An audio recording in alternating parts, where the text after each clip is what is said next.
one aspect of corruption.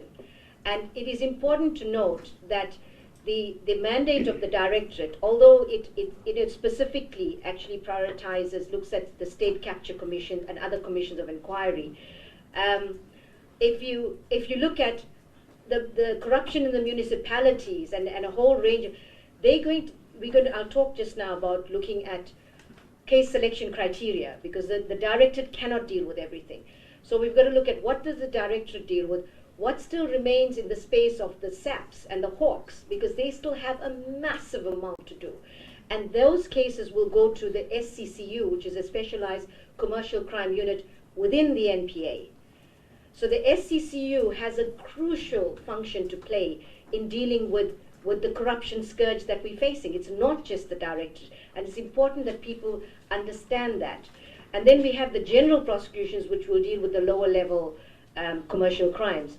So it's really important to understand that we have to be able to, at this point, look at prioritizing, and we'll talk about the capacity of the directorate in a minute. It is a short-term intervention. This is not meant to be a long-lasting solution to dealing with how we investigate corruption in South Africa. It is a response to a crisis that we are currently facing. In the long term, we need to look at how can we actually fashion some kind of, a sustainable long-term solution to dealing with corruption. And then we have to look at, the executive and legislative arms of government have to look at this. And also, once the various commissions of inquiry have done their work, they will probably have recommendations about, how we could make sure that this never happens again in South Africa. And also the directorate, there will be a number of lessons learned that will come out of the work of the directorate. And these will all be factored in looking at a more long-term and enduring solution. I've talked about the fact that corruption is not just, the ID, and we have to look at SAPs and the Hawks plays a massive role in dealing with this. And there again, the Hawks are seriously, in terms of constrained in terms of capacity, and so is the SCCU. That is one of the specialized functions in the NPA that is having, massive capacity issues. So the scope of the ID's work, the directorate's work, is they're basically looking at three focus areas. One is corruption in the security sector, which includes the criminal justice system, the police, the prosecutors, the intelligence agencies, corruption of state-owned enterprises, and other high-level corruption in the public and private sector. I explained that it will deal with a small portion of cases, and that it is, in the short term, what they are actually, the directorate is looking at focusing on cases that are already on the court roll. And so looking at how we can, cases that have been on the court roll and have been removed for any reason, cases that actually are on the roll but are not receiving the necessary attention, so we need to move them along quicker. So they are looking at how this can be done in the short term. Case intake criteria, there are case intake criteria. I'm not going to go into detail. If you want more detail on that, we can perhaps address it during question time. Resourcing within this is an issue. It's as far as the money is concerned, the DOJ has in the immediate term, should I say, they've given allocated about 38 million to the directorate to get it start up, so to speak, to get the wheels turning. And so we're looking at assembling teams, which primarily will be based on public sector secondment arrangements. And this is really important and problematic when public sector is already strained in terms of their own resources. So we're looking at other partners to say, can you sort of second people to the directorate? And they are saying, we don't have people. And the skills and expertise is another major challenge. So, we also have a criminal justice system that's not in a very good shape, to put it mildly. And so the ID has to operate within this space. So the issue of who we get into the directorate in terms of integrity and vetting is massively important. And so we have to make sure that we will look at doing pre-selection screening, lifestyle audits, including financial lifestyle, and looking at other criminal or other behavior that we should ensure that persons certain persons are not allowed to get to be recruited into the ID. Legal personnel, we've sent out an advertisement to internally to look for prosecutors that want to work in the directorate. It's been moderate. We've got about 30 prosecutors that are willing to come and work in the directorate. That's not a lot, and therefore it demonstrates that we really need external legal assistance. And that's going to be crucial. We've already, in the short term, requested the appointment of 4 senior counsel and 1 junior counsel to meet immediate needs, and I think that memo is probably with the DG already. Hopefully we can move that process quickly. But in addition, what the NPA will do is we'll shortly go out in a tender for a panel of service providers to provide additional legal support for the NPA. I should say there've been a lot of interest, even amongst the legal fraternity, to support the NPA. So once we go through a proper recruitment process and we develop a panel, we'd be able to select people from that panel as and when the teams are constituted, so that we can have quick access to the legal skills that we need. And we also have to look at utilizing the National Treasury tender for forensic capacity in the short term, which is massively expensive but crucial for proper investigation of these cases. So the legal staff is one thing, the legal capacity, and then looking at the investigative capacity, we have engaged with the DPCI, with IPID, Financial Intelligence Center, with SARS, regarding secondment of investigative capacity to the ID. SABS, DPCI, and IPID have all committed to providing investigators. I in fact just spoke to General Labia this morning and said to him, he's made some senior, he's provided 3 senior people at the moment as a dedicated capacity. And we're also looking, many of these cases at the moment that would, from, for example, the state capture case and other corruption cases that are in the public arena, have investigators and prosecutors that have been working on these cases, not very effectively, but they are, sort of teams capacitated. And, well, there are teams in place, but not properly capacitated teams. So we're looking to, provided these people all meet the very stringent vetting and integrity testing, to bring that capacity into the directorate to continue working on cases. But for example, in the NPA and in the SAPS, they may have been dealing with these cases, but it's not the only case they're dealing with.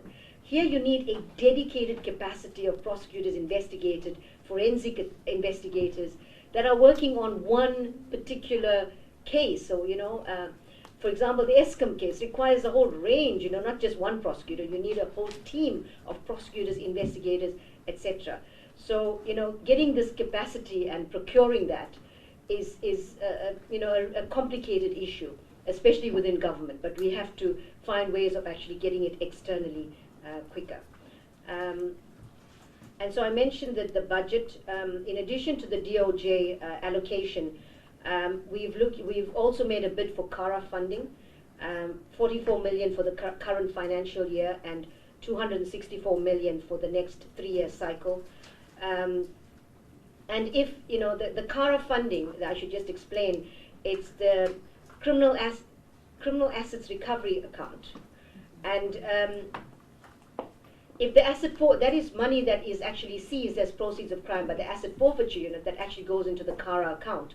So if you have a more effective asset forfeiture unit, if asset forfeiture does its work properly, the CARA account should be overflowing, and we should have a lot more money to actually help, not just with law enforcement, but with a whole other departments as well, to better. So it's kind of like a cycle, the better asset forfeiture works, the more money you have in CARA, and it enhances capacity to do it better, but also assist government departments. And have also lost, many of them are complainants with regard to the corruption matters. So, and that is, asset forfeiture is one area where I said we're looking at over 25%, vacancy rate. So in terms of a plan moving forward, I know the NPA won't be able to fill all its vacancies, but perhaps the plan should be to try to capacitate these specialized capacities like asset forfeiture unit, specialized commercial crime unit prosecutors, as well as the prosecutors to deal with sexual and gender-based crimes. That will at least be a start. We've also made a bid in CARA for the bid that we've made includes money for witness protection and for increased asset forfeiture. Witness protection, and as we move forward, is going to be a very expensive but crucial part of trying to fight corruption properly. And witness protection is not cheap. And so, you know, we really need to look at how we could do this properly. So we're looking at the full bid for the MTEF period would be about 291 million for the ID, and it's split up there as you see for the 3 years. External support, which I said, I should say there has been we've been inundated with entities, with persons wanting to provide support to the NPA. We have to find a way in which we could actually access the support quickly within the prescripts within, you know, the PFMA and the regulatory framework and whatever Treasury guidelines they are. But at the moment, we're finding it actually, you know, challenging to quickly access external support that has come from various different, you know, entities and you know, for example, business wants to support. There are individuals. There are other entities that want to assist the directorate. We really have to look at how we can find a quick mechanism to be able to deal with this. And so the key activities of the ID in the recent months is that, you know, the director Advocate Cornier has been engaging with a range of stakeholders at the moment. They're all listed there, internal, within the cluster as well as externally. We've engaged with you know, international agencies as well. For example, UNODC. Mutual legal assistance is a massive part of the, you know, it has to work if we want to be able to properly address corruption, because as you know, it's been publicly reported that, you know, about 1/3 of the GDP of the country has been stolen by corruption. That's an insane amount of money, and a large proportion of that is probably out of the country. So we really need to look at how, you know, the strategy to deal with corruption. Yes, you know, you arrest persons and they must be held accountable and they must get what punishment is due to them. But in addition to that, a massive part of it is to bring the money back. So we really have to, asset forfeiture is hugely important, mutual legal assistance, massively important. With regard to, in fact, not just the asset forfeiture, but also with regard to holding people accountable and being able to extradite persons who may not be in the country at the moment. Engagements, she's also been, the director has been engaging with NPA prosecutors, with investigators. She's been assessing various corruption cases. She's been, you know, considering whether these are cases that the ID should take on or not. And, you know, it's, as I said, we can't take on all cases. So this is a very, very important, and there's a tendency when people know there's a directorate, we're inundated with people wanting you to deal with their cases. And so we have to be very, very careful about ensuring that the criteria is clear and that we are very, very careful about selection, otherwise we're just not going to be effective. Impact is hugely important, and that's one of the selection criteria. The aim for July is to formally declare the first batch of short-term investigations, to constitute teams, and as I said, there are already existing people working, but to formally constitute teams, and for the director to sign off on the first drafts and project plans with regard to those declared investigations by the end of this month. I don't think it's necessary for me to go through that. If you have questions about those are just how the directorate would actually be structured and the teams. And that brings me to the end of my part of the presentation. So I'm going to hand over to Salome Baloy, who's going to deal with the APP, and then to Hanika, who will deal with the budget. Thank you.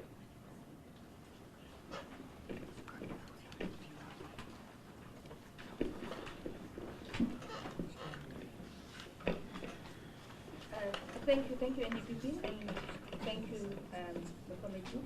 The purpose of my presentation is to take the committee through the NPA performance indicators and targets for the NPA period. Performance indicators are aligned to the 3 sub-programs in the NPA, which is National Prosecution Service,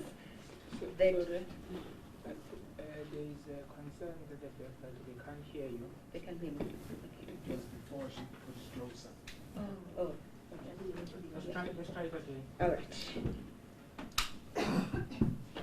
Performance indicators in the NPA are aligned to the three sub-programs of the NPA, which is National Prosecution Service, Asset Forfeiture Unit, and Office for Witness Protection, which measures the objectives of ensuring successful prosecution, ensuring that profit is removed from crime, and ensuring that vulnerable and intimidated witnesses and persons are successfully protected.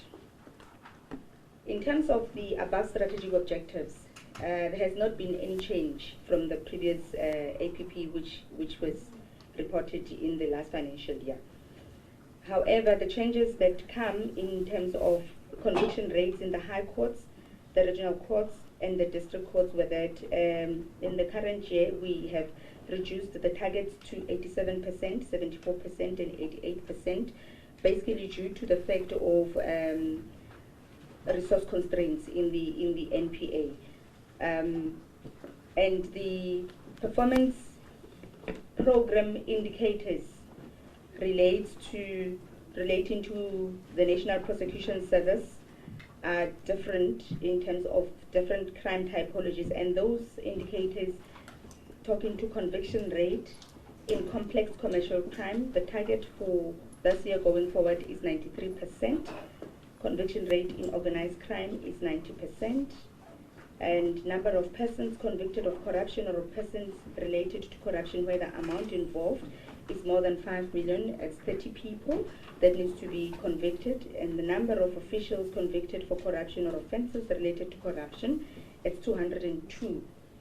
The different crime typologies in terms of the convictions were maintained in the National Prosecution Service, because of the fact that when we take targets higher, it has an impact on a case selection to be prosecuted. So we had maintained the conviction rates of different crime typologies in the National Prosecution Service. Number of persons convicted for private prosecution, the target for this year is 57. Whereas last year it was on a baseline because it was a new indicator which was also introduced. The conviction rate in money laundering at 75%, and also it was a new indicator which was introduced, and it is now 75%. Conviction rate in cybercrime prosecution, the conviction rate is at 95%. Conviction rate in sexual offences, the target for this year going forward is 70%. Conviction rate in trio crimes is 85%. Next slide. Conviction rate in murder prosecution is sitting at, we have targeted at 75% throughout the MTF period, and conviction rate in violent protest and industrial action prosecuted is at 74%.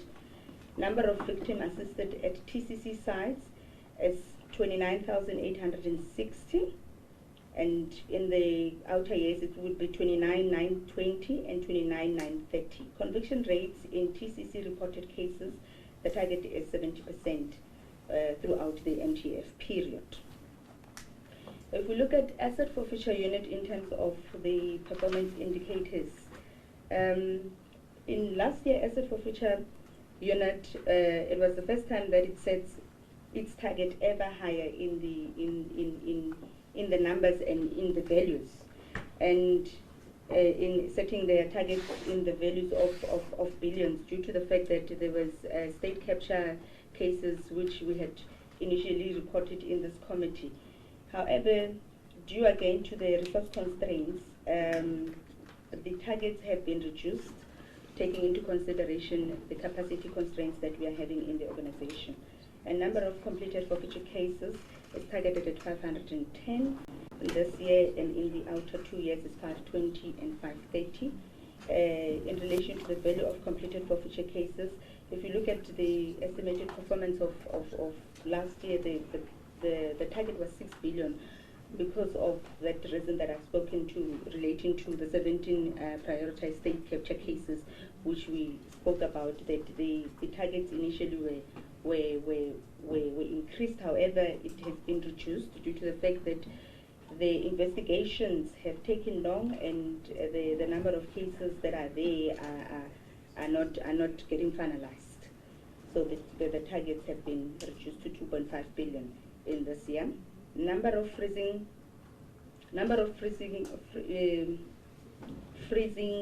orders obtained, and this year the target is 300. The outer years is 320 and 340. The value of those targets as well has been reduced to 6.8 billion, 8 billion, and 10 billion. Number of freezing orders obtained relating to corruption, where the amount involved is more than 5 million, the value as well has been reduced significantly as well, taking into consideration the issue around investigations that are not yet finalized. The value of recoveries as well has been reduced to 2.2 billion, 2.6 and 3.3 billion. Success rate has been kept to 93% as it has been maintained. The value of recoveries obtained relating to corruption has also been reduced to 1.6 billion, and it's also linked to the cases that have not yet been finalized in the NPA, as well as government officials' recoveries, which has also been reduced to 600 million. In terms of Office for Witness Protection, the number of witnesses and related persons threatened, harmed, or killed whilst on the witness protection, we would like that witnesses are not killed whilst on the witness protection. So therefore, the target for it is to expect that no one is harmed or killed. So it's 0. And the percentage for those that would walk off the witness protection would like to keep it to a minimum of 2% and 1.5% actually, so that we make sure that everybody who is a witness is there to actually testify in a trial. So we would not want people to be working off the witness protection program, and if so, that they do work off, it should not be beyond 1.5%.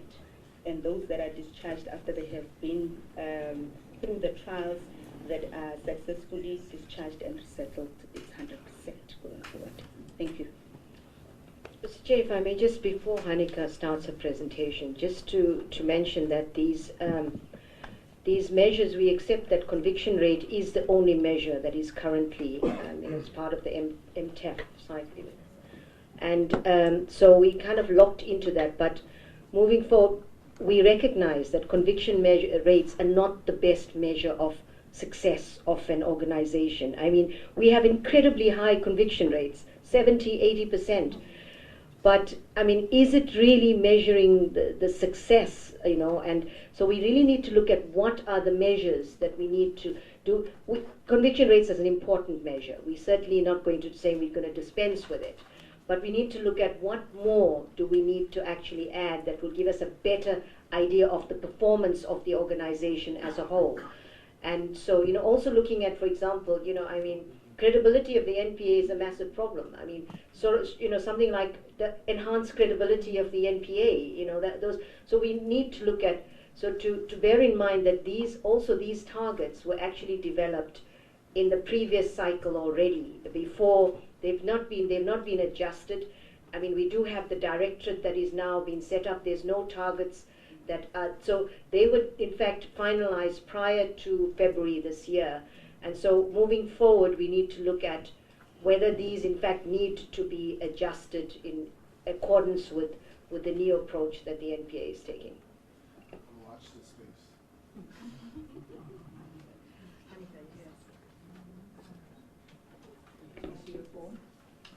Thank you, NDPP and Chair. Okay, there we go. On the budget, I'm quickly going to take you. Sorry, before you proceed, let us acknowledge Honorable Jacqueline Mofokeng, who has just joined us. She is an alternate member. She also served on another committee. So she started there and she has joined us. Welcome, Honorable Member. Thank you, Chair. My first slide is just a reflection on the previous financial year, what happened in the NPA. On this slide, you can see that we've overspent our budget allocation with 150 million. This amount was environmented from the Department of Justice to the NPA to assist us. On this slide, you will see that I've split it per economic classification, and then you can see the bulk of our problems is on our compensation of employees, where we've overspent our budget on 77 million. Our goods and services, we've overspent with 72 million for last financial year, but as I've mentioned, this is not unauthorized, as the Department of Justice has environmented this to the NPA at the end of the financial year. If you look at the historical shortfall in our compensation of employees budget, you will see that we've started from 2015-16 with a shortfall. Now, previously in 2015, 16, 17, the NPA did have sufficient funds within our operational budget to move funds from our operation budget to personnel to defray the overspending. But in the last 2 financial years, our operational budget was also under severe strain, so we couldn't environment money. So the last 2 years, the Department of Justice has assisted us with this overspending. If we look at where we are now and in the current financial year, we again have a projected shortfall on our personnel budget. This is based on the current warm bodies that was employed by the NPA at the end of March 2019. So we've got a 27 million projected shortfall on personnel, and we've also got a projected shortfall on goods and services of 94 million. The projected shortfall on goods and services is also a major concern for us. This is also due to budget reductions in the past. We went through all our current contracts. We looked at the scope of the contracts, and we reduced wherever we could. The problem with this is that a lot of these things are contractual obligated, so we can't get out of the contracts. And one of our big cost drivers is subsistence and transport. Due to our shortfall in personnel, the prosecutors need to travel a lot more to make sure they service all the courts. The next slide is just to bring under your attention that this year we're facing a possible unauthorized expenditure, as the Department of Justice has already indicated that their personnel budget is also under strain and they won't be able to assist the NPA in the current financial year. If we're looking at the 3 years going forward, this is just the breakdown of going forward over the NTF period. Per economic classification, this is a growth of 4% average per year. Per economic classification, but later on I'll show you the projected overspending on the outer years. This slide indicates that we've now moved everything that we could have moved from our operational budget to personnel. So currently 89% of our budget is personnel money. So we've got very small movement left in the rest of the NPA's budget allocation. This slide is just the indication of where we will be in the NTF period, our projected shortfalls in our budget. This is also based on our warm bodies as at the end of March this year, if we continue paying what we currently have. This also, I must add, is we did receive the new NTF guidelines from National Treasury during the weeks. This is the introduction of a forced baseline again, so they're reducing our baseline with 3% for the 2 years and only a 3.7% increase in the outer year. This slide is just a graph showing you the budget versus the projection, where we show all the overspendings. This slide is we're just saying the NTF baseline that I've already actually explained, the 3% decrease in our baseline. Now, if you put this into numbers, and if if you look at the amount of money that we're going to be short on personnel, it means that we have to lose 550 prosecutors over the next 3 years to remain within our budget allocation. Now this will add on to the 600 that we've already lost in the last 4 years that's already mentioned by the NDPP. So this is almost a 13% reduction further in our prosecutors if we have to remain within our budget allocation. The next slide is just the budget proposal for the ID that was already discussed. The previous slides where I've got my projected shortfalls exclude the ID. So I haven't taken into consideration predicted expenditure for them. And the last slide is just an indication of our additional budget requirements. This is just to make sure we break even with our warm bodies. We continue with our aspirant prosecutor program that was already spoken about, and that we only fill critical posts in the NPA, and then with the ID included. This is our total shortfall of 1.7 billion over the MTF period. Thank you very much. So Chair, if I just add one point before we hand over to you, just to bear in mind that the projected overspend of 77 million on the compensation budget doesn't take into account the fact that we already have a massive 20% vacancy rate, and at the much lower level, decreased capacity, we still are facing a possible, well, not possible, we will not be able to meet our budget in that regard. Thank you, Mr. Chair. Thank you very much,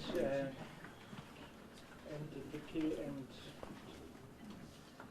your delegation. Honorable members, I will now open for clarity-seeking questions, comments, and inputs.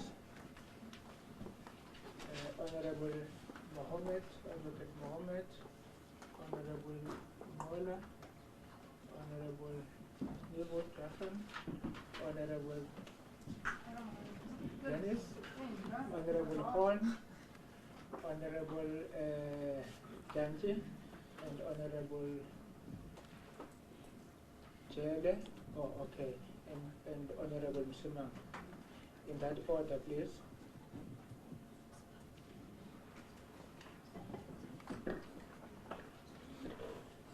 Thank you very much, Chairperson.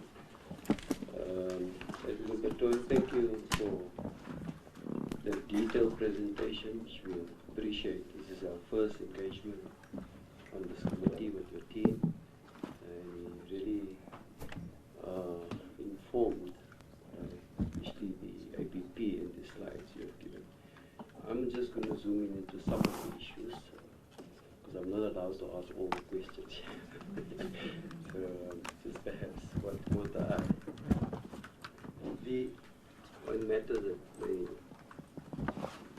interest on more, but in the public interest. The Tutuzela case centers,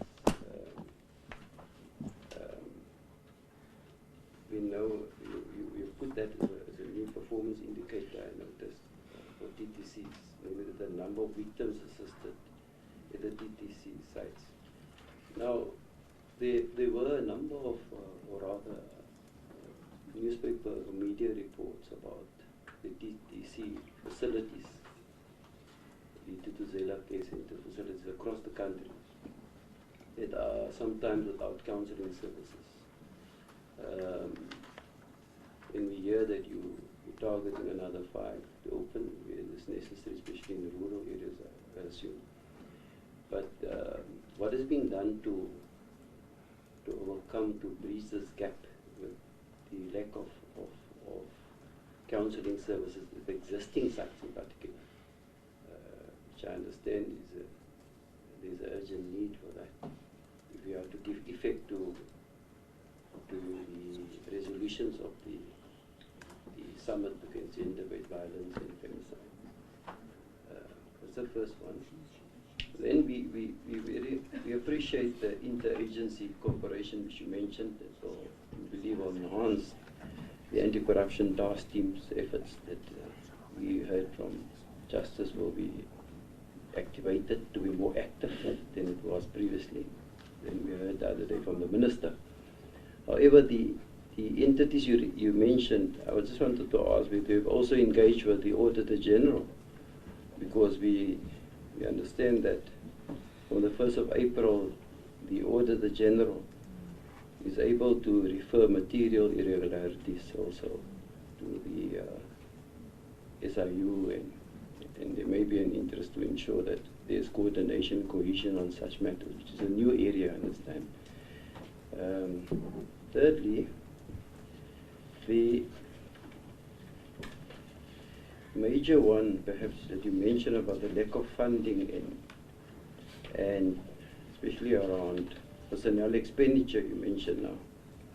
Compensation of employees, I know it better, is in the budget of expenditure for 18-19 financial year.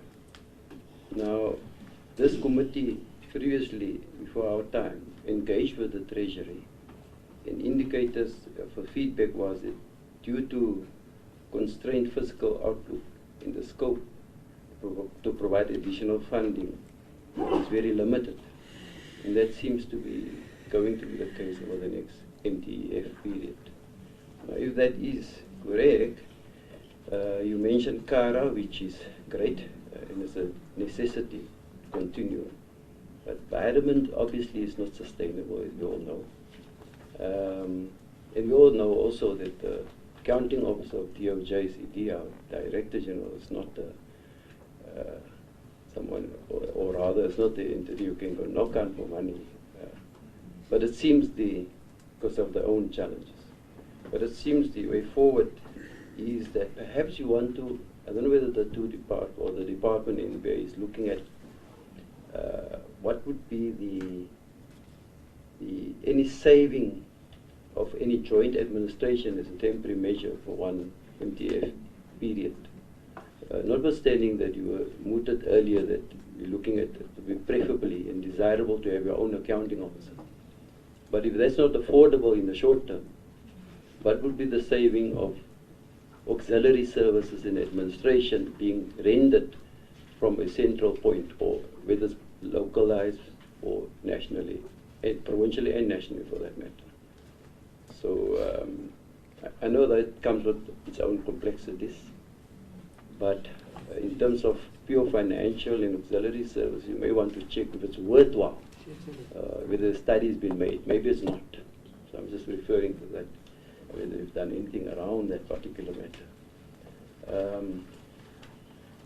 Then just lastly, Chair, the over expenditure in personnel, we note that obviously that's a concern in terms of the PFMA, as we all know, in the shortfall compensation, notwithstanding the austerity measures undertaken. But we also want to applaud the work of, in such short period, of this investigative unit that has been established under Edward Coronia. And we think, I think lastly, your office may want to come out more clearly on any doubt in order to that has been raised on various platforms whenever it comes, in order to restore. As part of communication would be part of restoring public confidence, as you know very well. In NPP, you have done a lot of that work. But whenever there's issues raised as challenging with the media, there needs to be prompt response to it. There was an issue, I think, in the media, and perhaps today is the opportunity about funding being sought from foreign donors. Immediately, one would have thought maybe there was an official response to it. So South Africans are very clear when it's mooted in the media, in particular, which confuses sometimes the communities unnecessarily. Chair, let me pause there. As you said, we only have 5 minutes. I think I did less than that. Thanks. No, you did. Honorable Mola. Thank you very much, Chairperson. Yes, Chair, of course, let us welcome the comprehensive presentation done by NPA.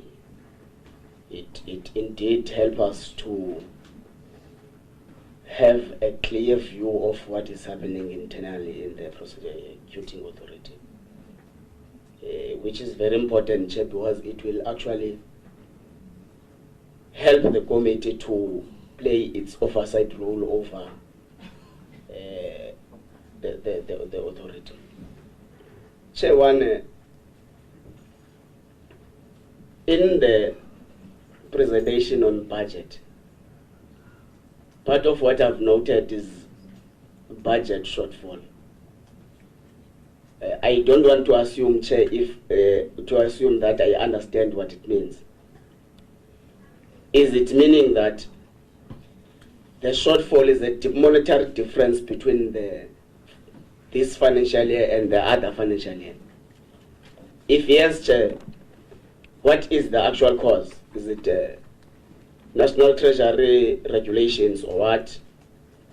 And how is it actually impacting in the operations of the prosecuting authority? Another thing, Chair, is I think on the APP, it was presented properly. The guide that we are the ones as NPA who decides whether to prosecute or not. Then the result of that, do we get convictions or not? I think it was stated on the presentation over the NPP. There is this matter, NPP, you have mentioned in passing of the marijuana issue, which we know there is that saying in law that when the reason of the law falls away, so does the law. What criteria do we use to determine whether this is the private use that was set by the Concord, or this is not the private use and therefore warrants prosecution? There is another matter that I thought Advocate Patui on the presentation will touch.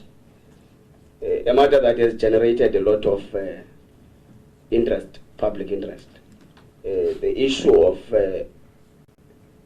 Advocate Jiba and Advocate Mkhwebi, who are alleged to be in the employ of the authority. I thought you would just provide us with something there. Of course, considering what the Concord and the Commission have said have ruled upon. So that's basically, Chair, what I wanted to get clarity on. Thank you very much. On your last question, can I rule that she does not answer because the matter is with us? Thank you very much, sir. That is respected.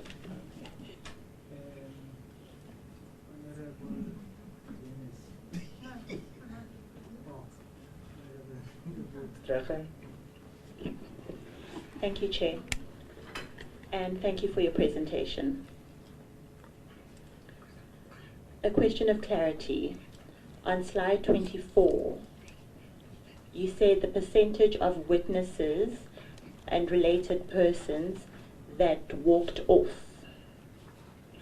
the witness protection program. Could you explain what it's meant by walked off? Does it mean they don't want the service anymore? They don't need witness protection? If you could just clarify that for me. And secondly, in the presentation, I see no mention of the total number of staff in the NPA and a breakdown of men, women, and I'm interested in that, and as well as the people with disabilities who are working for the NPA. Do you meet the 2% requirement or not? Not that the 2% requirement makes me happy, but generally government is intent on a 2%. So that's my question, if you meet it. And thirdly, I still have difficulty formulating the question. So maybe it's not a question, and perhaps it doesn't need an answer today. Maybe we can engage at a later stage. I have a big concern because I still work with deaf people in the country, and we get children, deaf children, who are sexually molested, but they can't express themselves in front of the police or the prosecutor or even in the court.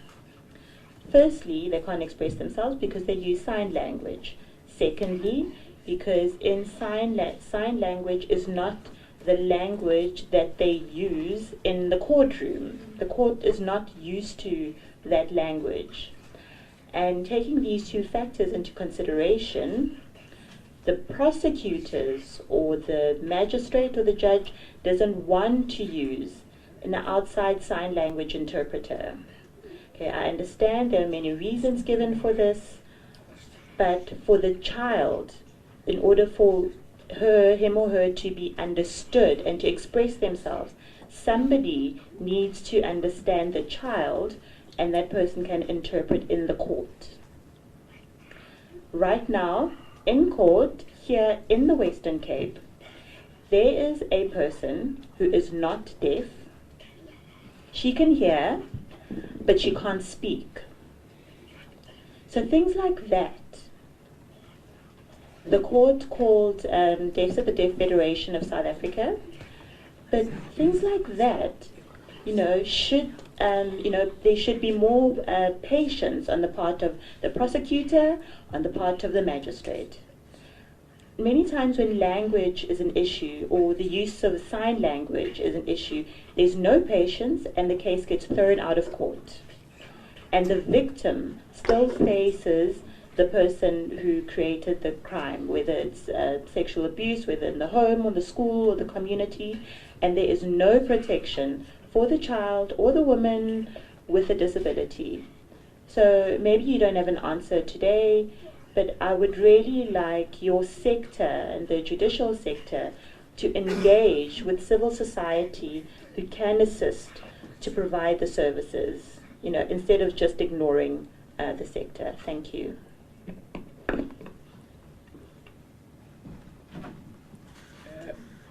Advocate Glenys Berenda. Thanks, Mr. Chair. Okay, so firstly, Advocate Victoria, congratulations on your appointment. I think you'll do a great job. Also, Advocate Premier, congratulations on your appointment. The NPA is currently a severely compromised organisation, and it needs massive reform. You've already dealt with some of that in your address. I'd like a little more detail about how you intend managing these issues, what steps you're going to take, particularly to rid yourself of the many rogue elements that you have in your top structures in the NPA. Everybody knows who they are. How are you going to get rid of them? The Justice Minister told us he's pursuing legislative amendments to strengthen the independence and accountability of the NPA. That's really good news. But he also mentioned a range of new initiatives that you are going to implement to enhance the efficiency of the NPA. A little more detail on this. The Minister also told us, and he was quite chuffed with himself, about an amount of 37 million that's been made available for the new investigative unit. Advocate Premier committed the cardinal sin of then saying publicly that you're adequately resourced. Anybody who knows anything about complex commercial crime and corruption knows that 37 million is just simply not enough, and that it's completely and utterly inadequate. You've mentioned ways of raising money. I'd like to know if you have considered the route of a public-private partnership. There is precedent for that in the area. You've said that you struggle with a vacancy rate between 20 and 25%, 600 prosecutors. But the specialist units are even more poorly resourced. It's nice that you have got the aspirant prosecutors program up and running, and 90 prosecutors a year will certainly help. But it's not something to write home about.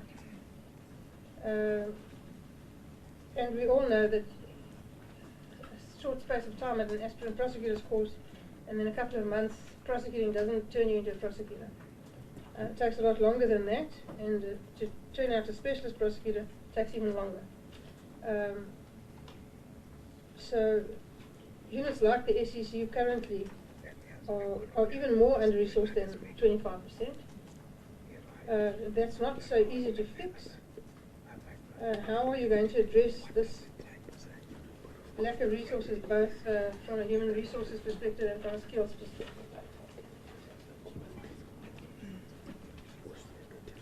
The same question applies to asset forfeiture. You don't stroll out of university and become an asset forfeiture person. It takes a lot of time. It's a foreign field for prosecutors. Both human resources and skills, how are you going to address that? As you know, in the beginning when the asset forfeiture unit was formed, I'm sure we all remember, it was referred to as Willie's removals, because everything they took, they took it back. We find ourselves in a similar position now, I think. So, the National Public Prosecutor Academy apparently opened in April 2018. How is this functioning? How does it dovetail with the aspirant prosecutors program? So we're told by the Minister's presentation. The ACTT has been a spectacular failure. It's going to be, is it going to be abandoned so that those people can do some real work?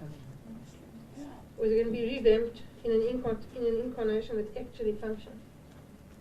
I think in the last 20 years they've maybe done one case. I think they lost it.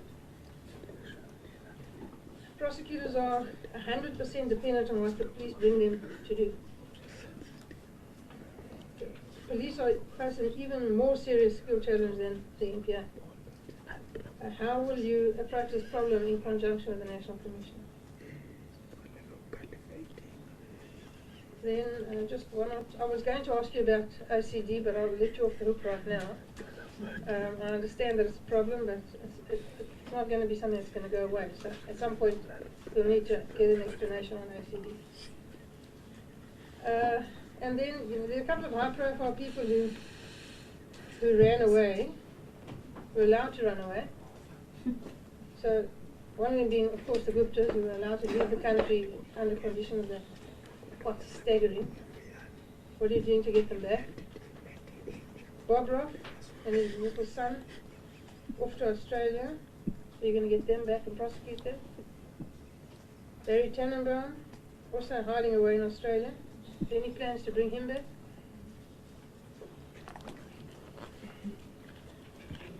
There's so many, but I'll stop there. Thank you, Honorable Horn. Thank you, Chair, and thank you for the presentation. I firstly want to just address the issue of the backlog of criminal cases. So a year or two ago, the target was to have it at about 28,000 cases. And since then it's increased, and this year, now the target is just to keep it more or less at around 35,000 cases. And whilst I'm fully appreciative of the fact that to an extent the vacancy rate you experience also contribute to the backlog role, that coupled with the ever decreasing court hours must be a big worry if one for a moment forget about corruption and state capture in terms of bringing justice to ordinary people. So I think the question is this: one, through your presentation, got a fairly good idea that you have an immediate plan to bolster and strengthen the NPA in respect to corruption and commercial crime. But what's the short-term solution apart from money to address the effectiveness of the prosecution services in matters other than those you've dealt with extensively in your presentation? Then, Chair, the issue of conviction rates, and I'm very glad that the National Director has addressed the issue of that can't be the only measure of success.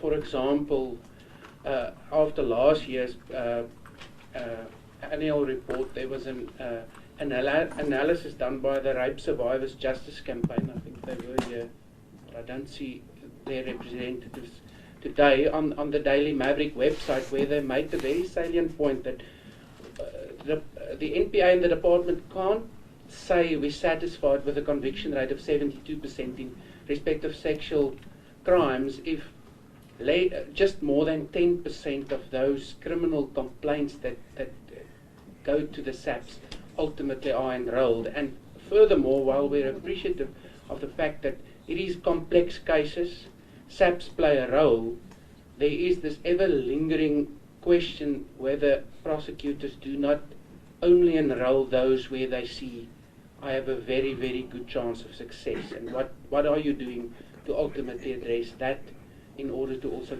try and give justice to those victims? Then in terms of the downward adjustments of some of the targets, Chairs, specifically also, once again, in respect of those related to corruption and organized crime, I don't want to give the answer, but this it is public record that during the previous engagements with your predecessor, the committee experienced doubt as to whether the very much increased or inflated targets could be reached. So is the downward adjustment purely based on the fact that those targets were always going to be unrealistic? Or what else informs the fact that despite the new directorate and the hope for a financial injection, there is a downward adjustment?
Thank you, Chairperson.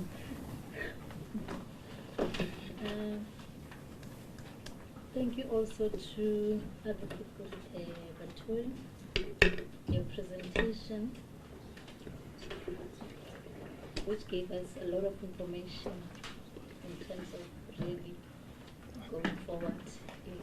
terms of assisting the NPA. I would like to make a follow-up on the first question that was made by my colleague here on the issue of tutuzelas, just to add the issue of maintenance. There's a serious problem at those centers. The machines are not working. There's a lot that is not going well that needs an attention. And then also coming to the issue of it seems as if there was when reading this, there was a comment made by Chief Justice about the mentorship of the junior prosecutors. So there is an allegation that the junior prosecutors are left alone there without the practical assistance of the senior prosecutors. You know, that practical mentorship. It seems as if it's no more there. Can you also look into that one? And then another issue is about if one can get a clarity on this one. The indicator, the new indicator, which is conviction rate in murder prosecution target, the target of 3,477 in 2019 and 2020. Does this indicator seek to align with the President's SONA commitment that violent crime should be halved within 10 years? If one can get a clarity on that one also. There's another one also on the President in his speech.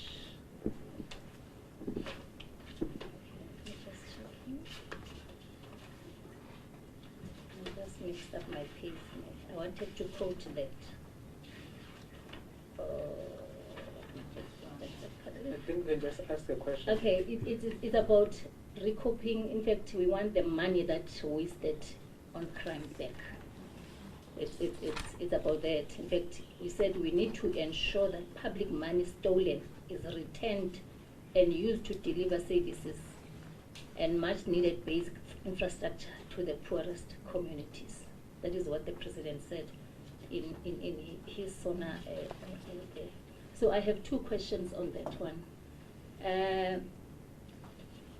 Or maybe just to say, if the committee can get a report on the matter of the NPA forfeiture of the order of millions.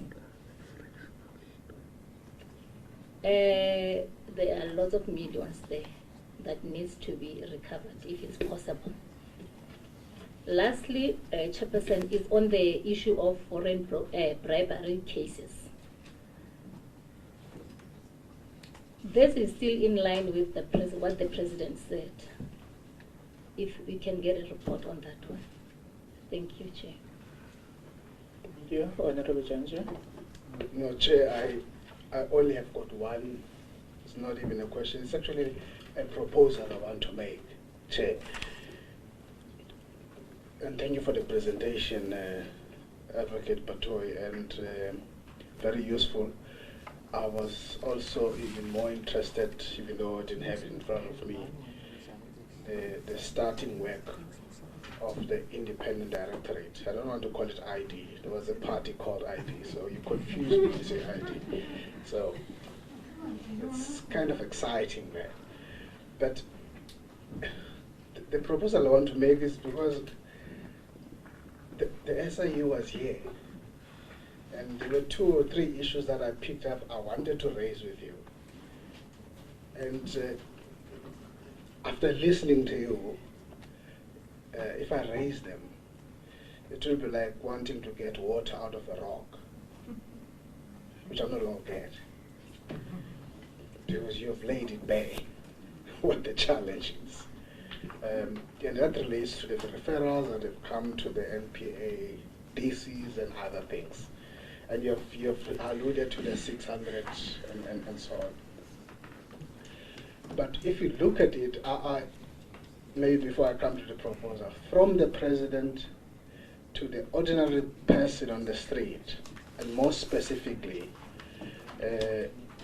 those vulnerable women who, because I'm also not happy with the 70% target for the sexual offences. That's your lowest target amongst all of your targets. Quite clearly you're doing that because, again, it's going to be resource constraints, budget.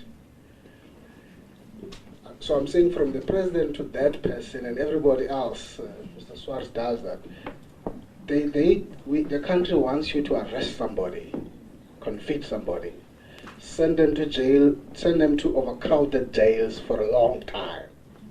That's expectation on you.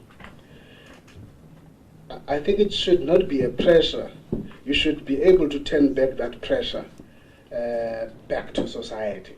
You are in a better position now than anybody else, because all we want out of you, the goals we have set, economic growth, all of those things are just not going to happen if we're not fixing what you have been asked to lead us. Because your presentation is actually saying to me, the criminal justice is stuck. From what? Because when you look at those figures of, it's 94 million in the coming year for compensation, it's growing up. You're talking about over 300 million as compared to a 127 million that you have overspent on. So it says to you, that's why I'm talking about the rock and the water. There's something that needs to happen. The proposal, I would prefer that perhaps we, as the committee, that is an area where I would want us to see what role do we play as a committee to support. But what we need to support is what I have not heard today. What I think we need to hear is for you to say, given the resources that we have now, this is the prioritized transitional things that we can do. This is what we can be able to do. It's a minimal, that's all we have. You've got to build a case here. Here is a case. This is what we can do with what we have. But to be able to do what is expected of us, and the demand and what needs to happen, you need therefore to formulate that case that says, if we have money, this is what we would have done. Because the president can't stand up in a sauna and say he's going to create a priority investigative unit, and maybe it's you who asked for 38 million, I don't know. But there's already an open door there. You are here coming to the committee because I would prefer that the next budget cuts are done in your interest. So you are not one of those where budget cuts are going to be done here. We're doing budget cut as we go to the medium, the adjustment and all of that. We'll work towards that. But it might need that you must come back to the committee and put a case to us and say and answer the question. All of the things that you presented, this is what we want to do and quantify them. I've been missing that today. Because if I were to support you for additional funding, I would support you on what?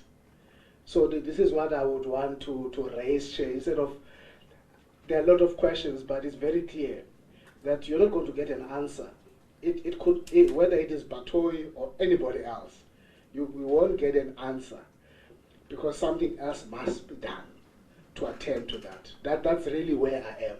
And I'm asking that you go back and present that case, turn the pressure back on society, on those that are expecting you to make the kind of interventions. And that would include not just monetary things, the collaborations, the issues of how you need to coordinate this, the examples of the SIU and all of those things. Otherwise, we can send you back. It means there's such minimal things you can do for us, no more than what you can do, and I'm very worried, because if we can make examples, as you said, you prioritize cases. You said you want to be targeted. I'd like to see more of that and see, therefore, how do we then, all of us say, this is something that we need to support, because if you support this as an unlocker for such a lot of things, you're just being too modest, and you'll be modest for 10 years in that position. So I thought I must just make that point. Sure. Thank you very much. Honorable Swant. Thank you, Chair. Very briefly, just to again thank you for your presentation and congratulations on your appointment, also to Advocate Cornier. I realize this is going to take some time to turn this around. It's not an overnight thing. Your appointment is to be commended, but it's going to take time. The challenge for you is obviously the funding issue, and it is staggering to me. I cannot understand why you are not given more funds, and I said the same thing to the SIU. If you are able to collect funds, the SIU can collect funds, but their baseline is being reduced. The asset forfeiture unit can collect funds, but they don't have capacity. Chair, it is staggering to me. There's no logical sense to that. I would say double the budget of the asset forfeiture unit. They've got a 25% reduction. They will be able to, as Advocate Betoy indicated, they'll be able to collect more money. It's a no-brainer. The SIU, the same thing. What I wanted to ask you is, we heard a lot of cooperation, and I understand the challenges with the SIU cases, 600-odd cases, even with IPID, 1,000-odd cases outstanding. This is a massive backlog. But can you cooperate with the SIU, the asset forfeiture unit, with the SIU, bringing civil cases before the special SIU tribunal to expedite civil cases? That's the first issue. The second issue, which you answered to a certain degree when I put it to you previously, I was very involved in the ESCOM inquiry. We knew where the money was going. We could see where the money is going. Everybody knows it's sitting in India and the United Arab Emirates.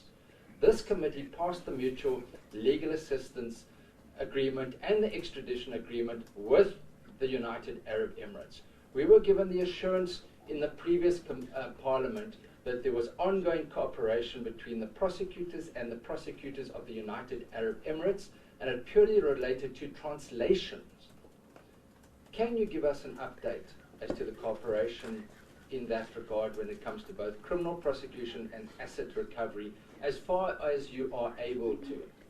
The next issue is, of course, cooperation. You indicated cooperation with international law enforcement agencies. We are part of BRICS. Surely we can get better cooperation from India. Most of these transactions also were conducted in US dollars. That gives the American Department of Justice jurisdiction. There are a number of complaints that were laid and they are investigated. How are you cooperating internationally as well with these issues?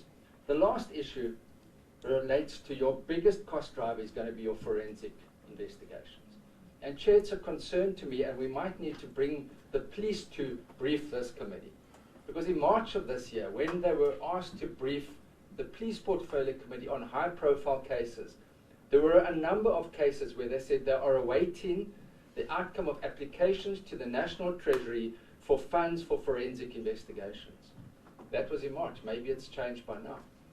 So the Hawks are stymied because they don't have the funds for forensic investigations. The NPA are awaiting those investigations, and it seems that there is a challenge, as Advocate Betoy set out in that regard. So if the National Treasury doesn't have money for those additional forensic investigations, we're going to sit again. We're not going to be able to make progress. So I fully appreciate the challenges you've got. And I wish you everything on the very best. We need, as this committee, to try to encourage you, to try to give you support in the public domain as much as possible. You've frankly conceded, everyone knows, crime is going through the roof. How are we going to collectively, as leaders of this nation, address this issue together, helping one another? And surely to me is to collect money, get it back. And Chair, the process of applying for CARA funds is to me a problem. Why must the asset forfeiture unit that collects the money, it goes into the Criminal Asset Recovery Account in terms of the Prevention of Organised Crime Act. Cabinet then decides who gets that money.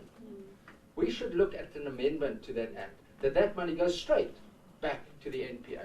They're collecting it. Why must they apply for money they've already collected? So these are the things that are illogical to me. Thank you, Chair. Thank you, Honorable Musima. Thank you, Honorable Chair. And thanks to the advocate for a very honest presentation, but at the same time, also very concerning. I'll start with the issue of 600 prosecutors resigning recently. I just want to know whether they did give reasons for their resignations. Because the report goes on to indicate that prosecution outcomes are positive. So what more could really these prosecutors want? Are the reasons, if they give them honestly, are they financial or are they political or what? Then the second question stems from your complaint that the level of the prosecutors in this entity is not what is expected of them. And yet, the outcomes are very positive.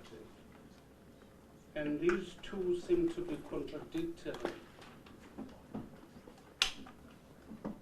How then do you obtain positive outcomes when your detectives have a low skills capacity? The final question is rather political, personal, and I apologize for this. When you were appointed, the news of your appointment were received very positively, and there was hope that you will certainly turn things around at NPA. But you sound so very despondent, and the question is whether your stay of 5 months in your assessment has brought any stability, any hope for the future. Thank you very much, Chair.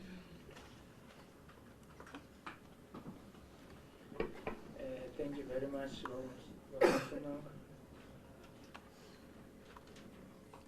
Advocate Patel.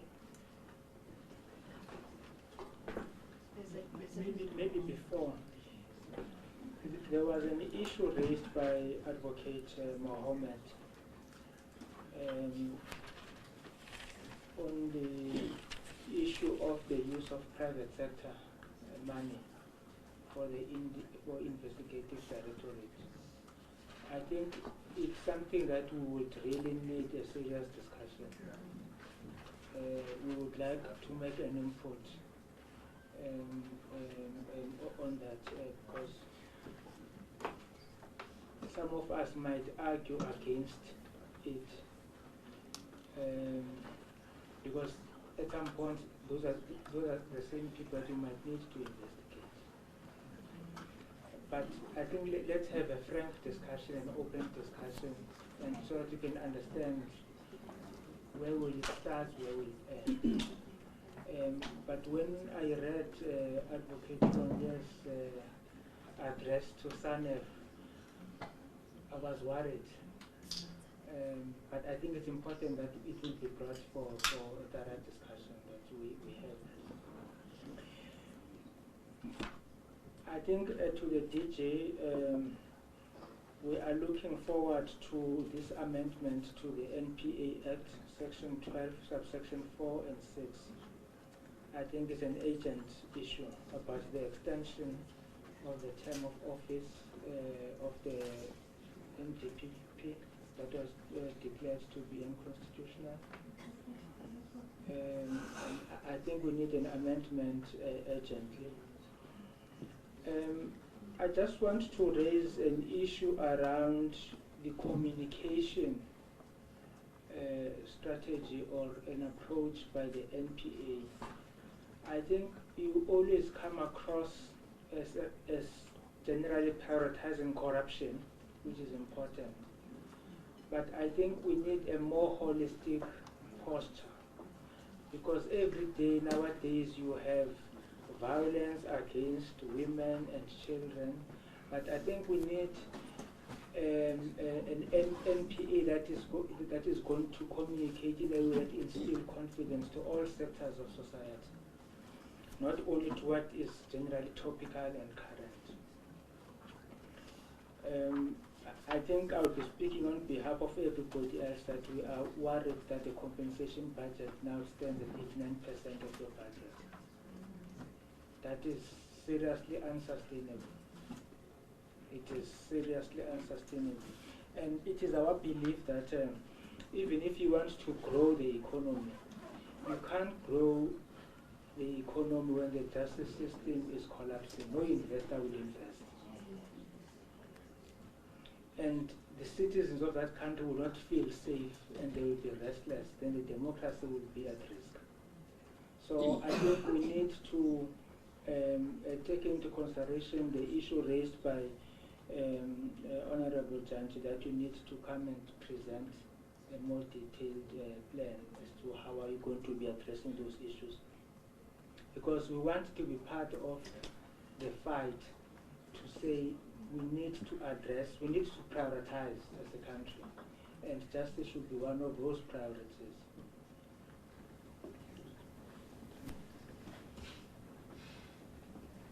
Yeah, I think those are the issues. Thank you, Mr. Chair. There's a number of issues that have been raised. I think what I will do is hand over to my colleagues to field questions that fall within their area, and then those that are left over at the end, I can then either add to what they've said or then kind of make sure that we cover all of the areas. So where should we start? Maybe the Tutuzela care centers, Lizelle? Should I deal with all three aspects relating to sexual offences? Okay. Oh, sorry, just a moment. I think DG, you haven't said anything. May I should please first give you the floor. Sorry. Much appreciated, NDPP. Thank you very much, Chairperson. You've thrown the challenge with regard to the amendments to Section 12. Let me just confirm that an amendment has already been worked on as part of the judicial matters, which did serve before Cabinet in the last administration. It would have been pointless to introduce it into Parliament at that time, because Parliament wouldn't have had the opportunity to deal with it. So certainly it's a matter that we are planning to revive, and certainly that amendment will be coming to Parliament shortly.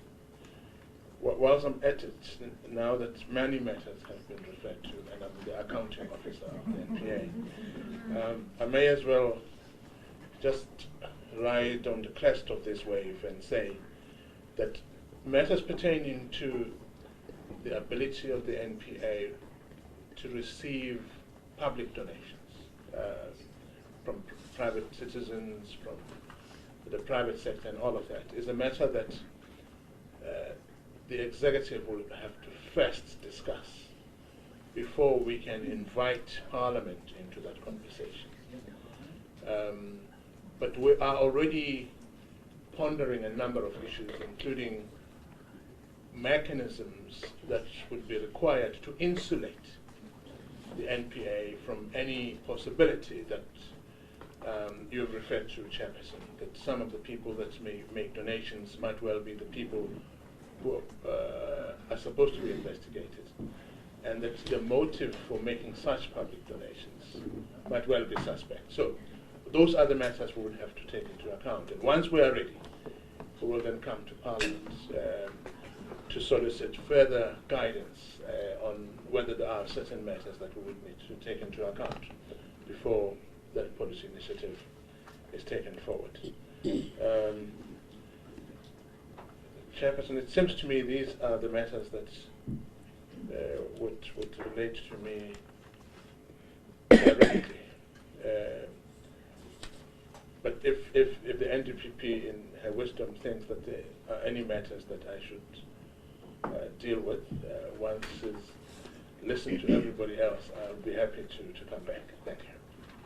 Perhaps, DG, I'm not sure if the issue of the interpreters, having, if that's the sensitivities of the magistrates and prosecutors is one thing, but the availability of the capacity is perhaps a justice matter that you can deal with. Yes, this is an unmandated perspective I'm about to share. And I say so advisedly, so that this is not held against me. This wall is hiding it. I think so far we've generally been providing interpretation services in official languages, and that are recognized in terms of the Constitution. And we've extended it then to include foreign languages in order to give effect to the provisions of the law that require that proceedings be conducted in the language that the person appearing before court understands. But I think that inadvertently we haven't really dealt more directly with the category of persons raised here. People who are disabled, who are deaf, and the like. And that has not so far been recognized as a language that would need to be covered in this way. And I think that point is more than just something that the Department of Justice would need to deal with. It actually raises a much deeper question about whether or not this is not a language that should have been granted appropriate recognition by whether it be the Constitution or legislation that governs or determines what languages are regarded as official. Because it certainly covers a considerable number of people in the country. Even if there were fewer, the fact that their rights could easily be sidetracked simply because they are not allowed to effectively engage in court proceedings, including services that need to be extended to them by the police, by councillors, and all of that, could simply diminish their ability to effectively participate as citizens. So it's a much bigger matter that certainly requires attention. But we would look at it as the Department of Justice as to what mechanisms do we need to put in place to respond immediately in the short term, whilst a much broader solution is being sought, Chairperson. Certainly that's the commitment I can make here. Thanks.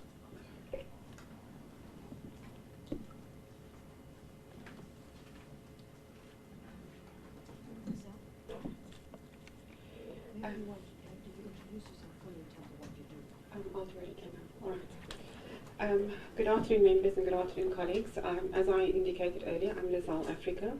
I work for the Sexual Offences and Community Affairs Unit under the NPA. Our mandate specifically is to deal with issues relating to sexual and gender-based violence issues. Amongst those issues are sexual offences, maintenance, child justice, trafficking in persons, and domestic violence issues. And that is why I've been mandated to respond to some of the questions, particularly with regards to those raised in relation to sexual offences. So if I can... Sorry. There's a view that you are speaking too fast. Oh, I apologize. I have been accused of that in the past, so I will try to speak a little bit slower. I do apologize for that. Okay, all right. So my apologies to everyone for that. May I continue, Chair? All right. I will deal with the first question with regards to the Tutuzela care centres. So it is so that there have been reports in the media previously with regards to counselling services that have either not been ongoing, that have been suspended at some of the TCCs.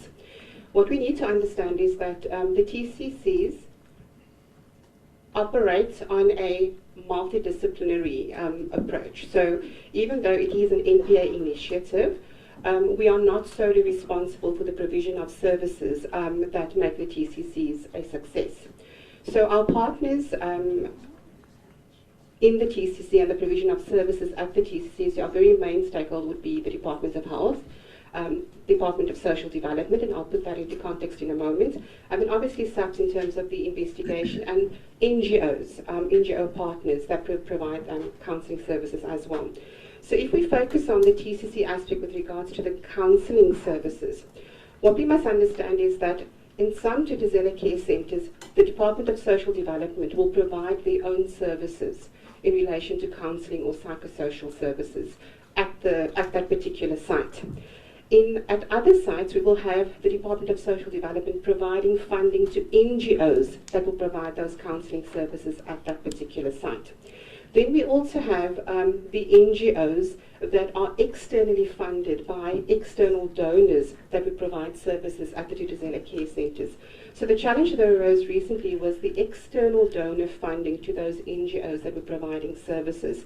And some of those donors were the Global Fund and ACOSA, that was funded by USAID ostensibly. And we have been assured that where those services were provided across the country, that those services will be continued for the next financial year.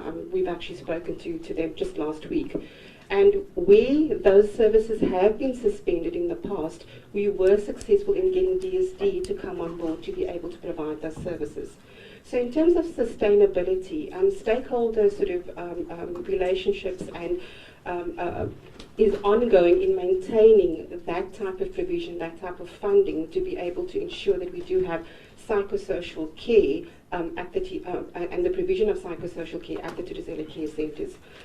With regards to the new sites that are going to be established that was mentioned in the NDPP's report back, part of our engagement when we do start with the rollout or the establishment of a new Tutuzela care centre is that we engage with all of our multidisciplinary stakeholders from the onset. So we won't go into an area, we won't establish a TCC at a particular site where we don't have a partner that could provide the psychosocial services.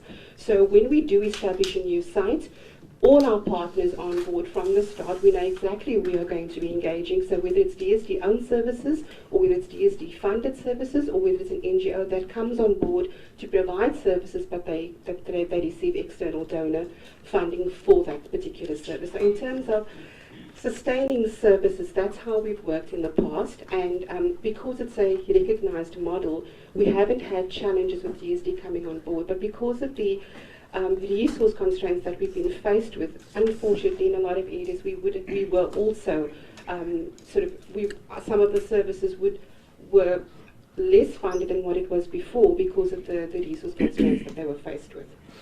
So that's with regards to the TCCs. So as far as we're concerned, the TCCs are still providing services, and where there is a gap, there's ongoing engagement to be able to fill that particular gap. The DG has mentioned or has responded to the challenge with regards to the hearing impaired children that are dealt with at our courts. So I'm not going to respond to that because he has responded to that.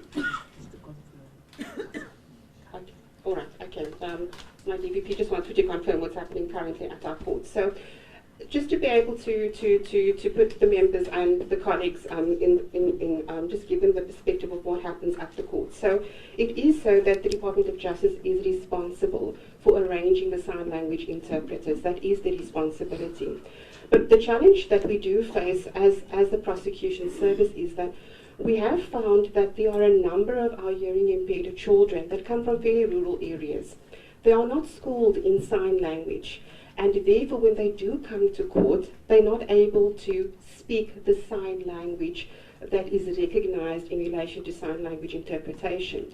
So very often they would speak a particular dialect in their language that they are taught, and that is not translated into the sign language that is recognized by the courts. And that's a further challenge that we are faced with. So even though we may have a sign language interpreter available to be able to communicate to the court, they may not be able to communicate with that particular child because that child has not been schooled in that sign language interpretation. So that is a further challenge, and it's something that we are aware of, and we have been liaising with the Department of Justice. We even went so far on, in some cases, to try and look at the hearing impaired schools, to look at the experts that are at those schools to be able to see whether they could potentially assist us. So it's not that we just leave it, and we don't try. We do try to exhaust all possibilities, and it's only when we really can't go any further that we then have to make the decision that we cannot unfortunately take that matter to court, because we are ruled as a prosecution service we are governed by rules of evidence, and unfortunately we have to ensure that whatever we present in court, that it meets with those rules of evidence in relation to this particular aspect as well. So that would just be a further comment on the sign language interpretation. Then there was a comment with regards to the attrition of sexual offences cases, and that's the only way that I can sort of just sum up the whole question. But with regards to the attrition of sexual offences cases, it is so that the numbers that are reported at SABC in relation to sexual offences that are reported at our CSCs, it's not the same number that eventually end up at our courts and that are finalised and that do translate into a conviction or an acquittal.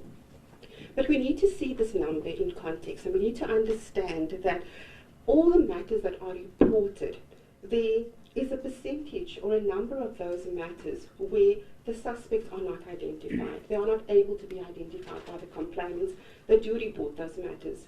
And in some instances, even if they are identified, they are not traceable at that particular stage. So you already have a percentage of that reported number that is reported to SABC that falls away. So the numbers that you are working with then, that are presented to the prosecution has to decide whether there's a prima facie case to be able to take that matter to court. We can't just place any case on the roll, and we've heard about the malicious prosecution that we have come under fire as an NPA for that also in the past, and there's statistics to show that. So we have to look at it objectively in terms of, do we have a case? Can we identify a perpetrator? Can we make out an offence? So part of that whole process, we also have a very large number of young children that have been perpetrated against, and very often they are not able to at that stage make out an offence, and they are not, or describe an offence at least, and they are not able to identify a perpetrator. So before we can even consider enrolling that matter on the court as a prosecution, we have to ensure that it goes to a forensic social worker under SABC from the FCS unit to be able to work with that child to give us a report so that we can see, but is there an offence made out, and is there a perpetrator that can be identified? Based on that, and also whether there is sufficient evidence to enrol that matter will then be enrolled at court. So there are a number of variables that affect whether matters are actually placed on the court roll, and even when the matters are placed on the court roll, at some stage there may be, after consultation, the prosecutor may decide that there's not a reasonable prospect of a successful prosecution, and on that basis the matter might not be able to proceed. Alternatively, it might be that the complainants do not want to proceed in that particular matter, or they are untraceable because they've moved away from the area that they were staying in, or the suspects are untraceable. So there's a number of reasons why that percentage that is reported at SABC does not translate into a higher number of finalised matter that eventually gives you your conviction rate or your acquittal. I'm not sure there's anything else I need to.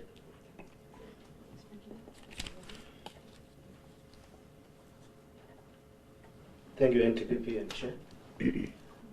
I am responding to the question by the Honourable Nola on the criteria subsequent to the decriminalization of marijuana by the Constitutional Court. Yeah, this was a decision of the Constitutional Court given on the 18th of September last year in the case of the Minister of Justice and Constitutional Development and others versus Prince. The order of that court, or the order that was given in that court, is that it shall no longer be an offense to be in possession of cannabis or to cultivate cannabis in private for personal use. And the court also gave the order of invalidity 24 months so that Parliament can cure the invalidity in the drug and drug related act.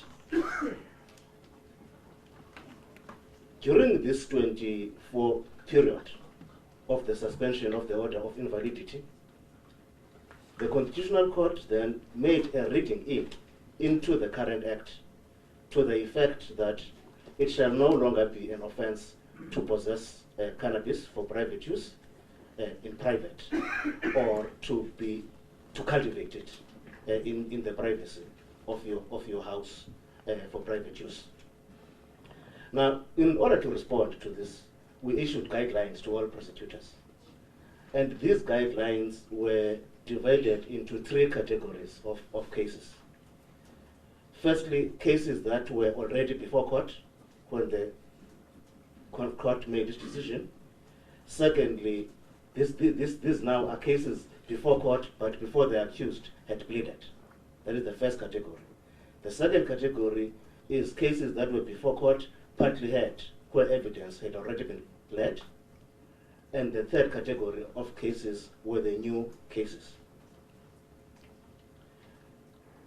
In relation to the first category of cases where the accused was already appeared in court but no evidence was led, the guideline is the prosecutors seized with that matter must consult with their SPP, the senior public prosecutor, to make an assessment that whatever the accused says, will he be able to demonstrate that that possession was for private use in his private dwelling. Several aspects can be used to determine that. For instance, the quantity of the marijuana itself, either harvested marijuana or the number of plants harvested. I can make an example of people who were recently arrested in KZN now, where they had thousands of marijuana plants. It would be difficult to justify that thousands of plants in a well-organized cultivation apparatus may be marijuana for private use. So those are the assessments that the SPP will determine about a case that is before court, that before plea. And if the SPP is satisfied that that accused will be able to demonstrate that the possession is for private use or the cultivation is for private use, the guideline is they must withdraw that charge. The second category of cases is those cases that were partly heard when the court came when the order was given. This is the case where the accused had led evidence and it was during the course of the trial. In those category of cases, we gave the prosecutors, the SPPs, a discretion. You see, because there are issues of fairness here. Whether you want to take this case all true, it's true to fruition, whether somebody may end up with a conviction in circumstances where the court has already made a ruling that truly and in fact possession of marijuana is no longer an offense. So in those particular cases, that is now partly heard cases before a verdict, we gave the SPPs a discretion. And the discretion, depending on various issues, like the other ones that I pointed, like quantities, for instance, and the circumstances of the possession, to stop that prosecution. The third category is new cases. This is where somebody now is arrested subsequent to the order coming into effect. Maybe let me point out that in relation to the second category, the partly heard cases, it is important to note that the Constitutional Court specifically ordered that its order is not retrospective. So the order was going to be from the date of the date it was given, going prospective forward. But there is a discretion we have given to SPPs based on the issues I've just outlined, either to carry it through or to stop the prosecution. Then the third category, which is now new cases. Depending, again, on the circumstances of each case, the amount that was possessed, if it is cultivation, the number of plants, and so on. The SPP there has been given a discretion. If it's small amounts that can fit regular daily use and not sex and sex of marijuana, or if it is a few plants that one says, these are my plants that I use to cultivate and harvest for my use. Therefore, the SPPs there have been given a discretion to null that docket and decline to prosecute. Thank you very much.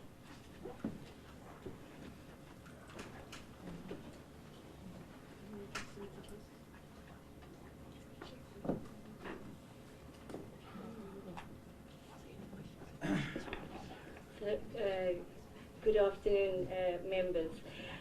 I wanted to take the questions around me shooting my mouth off about money. I think what I want to clarify about the ID and money is to step back and first talk about what, I apologize for using the ID, the investigating directorate. We don't have enough time, so I have to be quick, so I'm going to use ID. The issue around money is, you've heard from the NPA and from the NDPP about the financial constraints in the criminal justice system, not just in the NPA, I imagine more broadly. What the ID is a short-term crisis operational intervention to address a very specific problem, compromise and capture of state institutions.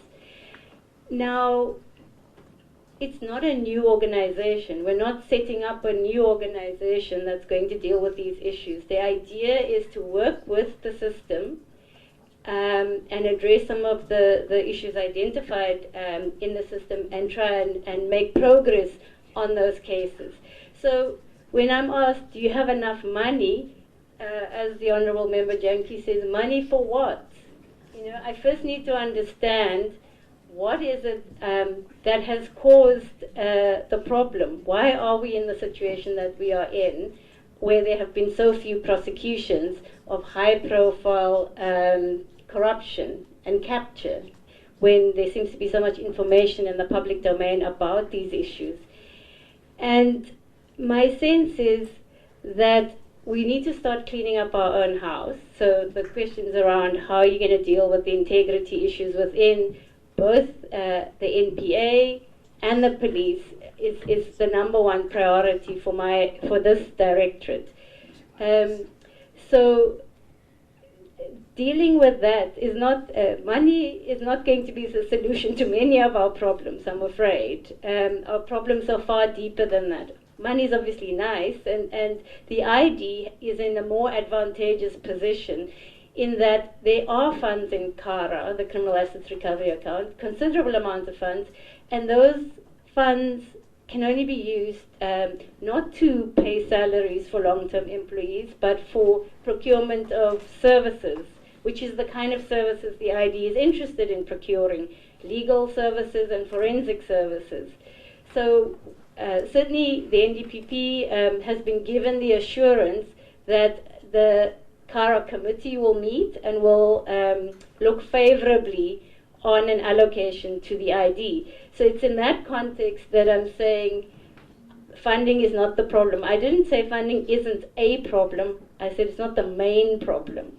And it's certainly a problem in the NPA. The Act requires that the ID functions on the basis of assignments and secondments from other public sector entities. So the police, the IPID, the FIC, law enforcement in general will second people to the ID. Now, So again, there's a lot of complexity around that. It's not strictly a money problem. We can procure services, legal services from outside of the NPA with the funding from CARA, but getting that skill to work in a context of a prosecution service where people outside the prosecution, apart from the Honourable Breitenbach and others, are not prosecutors. So there's a complex issue around getting external people working with internal people. It's something that will take management, so it's not an impossible problem, but again, it's less a money problem than a leadership and a management problem. So I'm not saying I don't have any problems that money can't solve. Of course, the money can solve lots of these problems, but there's also processes and procurement and rebuilding issues that need to be thought through and grappled with. So while it's nice to think that money is going to solve all our problems, it just isn't. And so I take on board the suggestion that what we come with is clear initiatives that says spend money on this and this is what you'll get. Now I've been asked right from the get-go, how much money do you need? And I keep saying, how on earth can I answer that question at this stage? I'm doing an assessment of what we can do, and what we can do. I've worked in prosecution services, with prosecution services around the world now. Money is always a problem. There's always too little money and too much work. And prosecution services around the world are challenged to come up with creative ways of addressing criminality that is not just there's a complaint and you have to process the complaint and at the end you get a conviction and then the job's done.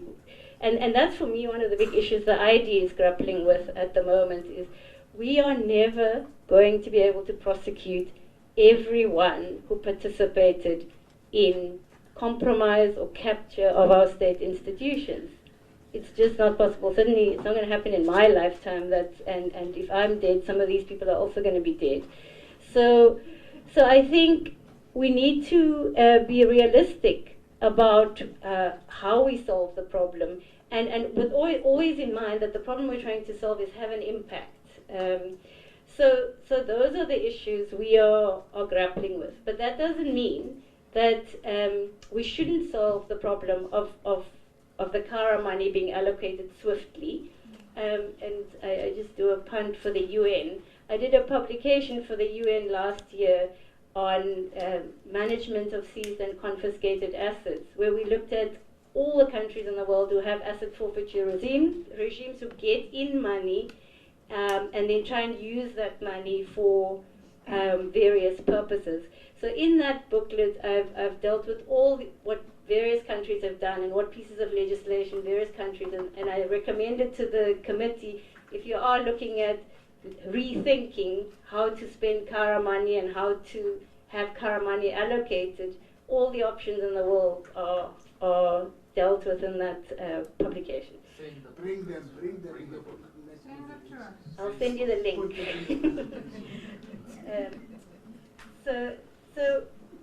But funding from external sources. There have been donations and offers of assistance. And so it is an issue that I was discussing with the DG that we do urgently need to free up the constraints at the moment. Of course, there are many challenges in this issue. But let's not shy away from the challenges. Let's address them and let's see how we can get, we're in a fiscally constrained environment. So if people are offering money, it's important to look at those offers, and it's important to say, well, these are the concerns we have. Conflicts of interest, we have concerns about agendas, all those issues can and should be dealt with. There should be transparency in the process. So, and the DG has agreed this is an issue that he and with Treasury are going to be looking at, so that it's not an issue that those of us who want to use the money have to deal with. It needs to be dealt with as a remove from us. So that is an issue that for me is an important issue to address.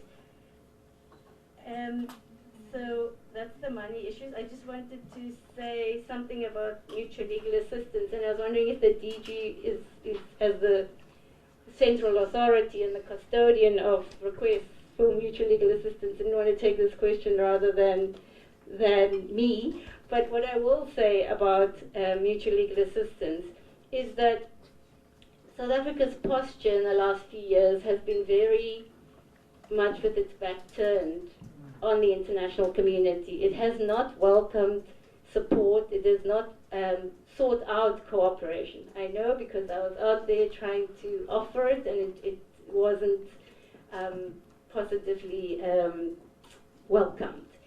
And so I do think that the President in his State of the Nation address earlier in the year was very clear about opening up and being more welcoming and receptive to support. And we've certainly in the ID pursued the mutual legal assistance requests that have been made and have had positive engagements with our counterparts. We have also had not so positive engagements, but we are addressing the issues because the issues are not necessarily insurmountable. So for me, a critical part of what we're doing is to get back the money. That is what we are about, and we cannot do that without international cooperation and support from our counterparts, and so we are. It's another high priority area for me. Yeah. No, I think those are the issues for the ID.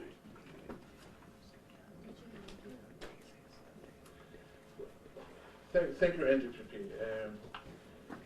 Now that Advocate Cronier has thrown another one in my way, I perhaps should deal with it now. But I thought I understood Honourable Member Swart's question to be related to the level of cooperation between the prosecution services here and the one in the UAE. But perhaps what I'm about to say will shed some light. We have done what is required on the South African side with regards to mutual legal assistance, signing all the paperwork with the UAE. We're now awaiting the UAE to finalize the process on their side. Once that is done, that should pave the way in a very concrete way to our prosecution authorities being able to communicate with them, with our central authority for extradition and mutual legal assistance, getting cooperation on the other side. Until that is done, we are in limbo at the moment until the UAE authorities complete what is required on their side. I thought that perhaps while I'm at it, I should then deal with the others, and this will probably be the last things I have to say before the clock strikes 1700 hours. Which is, or is it 17 already? No, it's not. Honourable Member Breitenbach.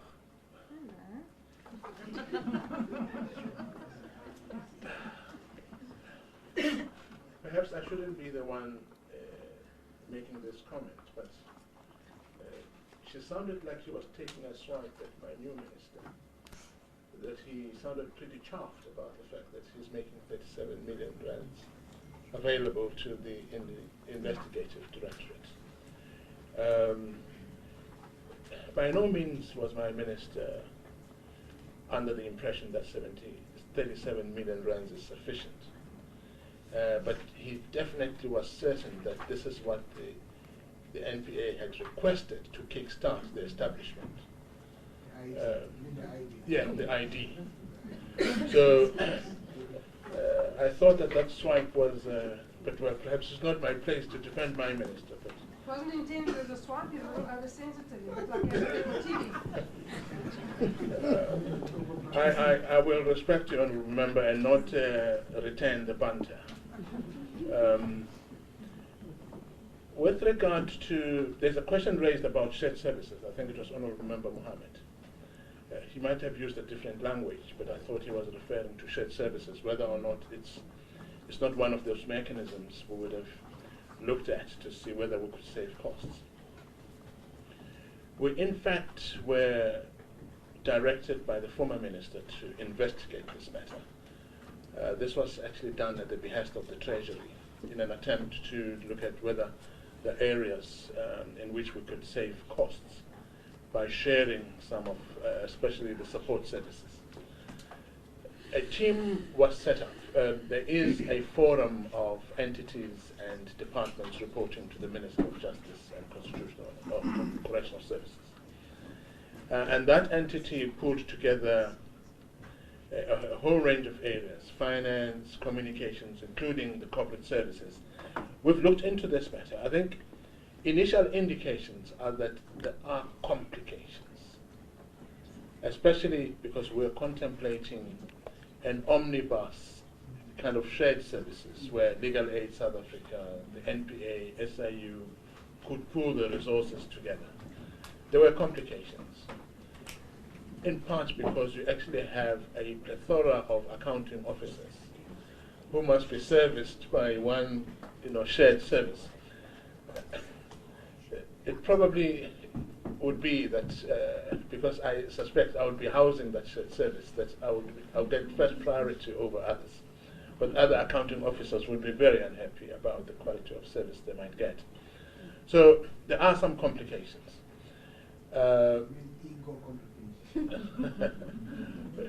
No, but not so much ego, more than it is about whether that shared service will give us efficiency. It certainly would give us some cost saving, but whether we would be better effective at what we do was the big question, the big elephant in the room. So the indications are that, desirable as it may be, it may not be the best option available to us. But that might have been a different question if you looked at the NPA and the department, because the accounting officer is one. But with this persistent drive for operational independence on the part of the NPA, which we support, because I think there's good reason for it, in the end, it might not come to fruition, because the NPA will definitely require operational independence and will have an accounting officer of their own. I thought that perhaps I should sponsor a thought, and it is a thought, not a policy decision on the part of government, especially in relation to matters relating to the prosecution services broadly. That in the same way as we have the salaries of magistrates that flow into the budget of the Department of Justice being ring-fenced, part of what we might need to consider is whether or not the salaries of prosecutors couldn't be similarly ring-fenced in a manner that says even if there were to be budget cuts on compensation of employees in the NPA, it is not the prosecution services that is directly impacted upon, but other services which are by and large support services. I think that that's perhaps one area we might need to explore and engage with the Treasury to see whether that is a plausible option to explore. Now, Honourable Member Breitenbach, I thought that perhaps I was experiencing a senior moment when my minister presented his overview, but I do not, and I did check copy of his statement. There is no reference to by the minister to the establishment of a National Public Prosecutor Academy. Okay, I believe you. I did hope that you would, and I'm glad that you do. It was the Deputy Minister who said in the question and answer session that the former NDPP did intend taking out the aspirant prosecutor program out of the Justice College. But that wasn't approved, because I thought Honourable Member Breitenbach wanted to know that since the academy has been established, what has been done. There couldn't possibly be anything done. What we can talk about is the fact that the Justice College has reinstated the aspirant public prosecutor program, and that we can talk about. And I think that has already been alluded to by some of my colleagues. Honourable Member Swartz, I would hope that Parliament would not speedily, on its own accord, sponsor an amendment to legislation dealing with the car funds. In part because that legislation was carefully crafted. It is the proceeds of crime that have been recovered are not meant to augment operational budgets of departments. So it can't be seen as augmenting the operational budget of the NPA. But what it was calculated to achieve is to support crime combating efforts by government, law enforcement agencies, both the NPA and others. And I would hesitate that we take the approach that because the AFU is the one that recovers, then it should keep the money. Because then the SIU would probably want to do the same with the recoveries that they make through the tribunal or even through the mainstream courts. If we did that, then these things will become self-serving efforts rather than efforts that are intended to enable the state, especially the criminal justice system, to combat the scourge of crime. There might be a place for us to entertain certain amendments. In fact, one of them is that some of the recoveries that have been made,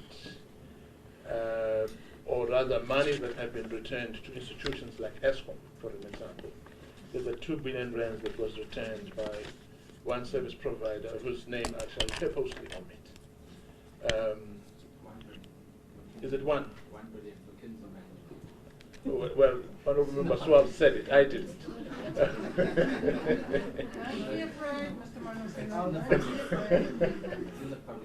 I feel protected, Advocate Breitenbach. Don't be afraid. Okay. But the point I'm trying to make is that all that money went back to ESCOM. It might be desirable that in the future, when such things, such monies are in fact recovered, that we agree on what percentage of it is to go towards the sustenance of the organization, and what percentage needs to come into the crime combating kind of kitty to make sure that we continue to replenish our efforts at combating crime. That is what I would be more happier with than simply enabling AFU to arrogate all the proceeds of crime to itself. This is where I shall pause for the afternoon. Thank you very much. Before Hanika, maybe just on the point of the AFU, I agree completely. In fact, speaking to Willie Hoffman, who unfortunately couldn't be here because he took ill, he had said to me, we need to look at getting amendment to legislation that allows for a percentage of the proceeds to be dedicated to asset forfeiture unit, and then perhaps a percentage to general law enforcement. And then, because many of the complainants in the matter also need to get something back, that we have recovered. So we would certainly support something along those lines. Hanika, if you could deal with the budgetary issues. Thank you, NDPP. Thank you for the comments on the budget. I'm glad you guys understand my frustration on the budget, because every time I look at these figures, I can't sleep. It's really bad. The question about how this arised is, it's now for a few years that reductions in our baseline has been introduced. So it's coming from 2-3 years ago that every time we're trying to absorb these cuts in our budget, but we're now at a stage that we can't absorb these cuts. And the problem is that every time the cost of living increases, when that is implemented, we need to find that in our baseline. So we get a 7% cost of living adjustment, but our baseline only increased with 3 or 4%. So the inflation is basically catching up on us. National Treasury has also put a cap on our compensation budget, so we're not allowed also to increase our compensation budget. And this is the whole drive in government, to look at the number of officials within government to reduce our wage bill.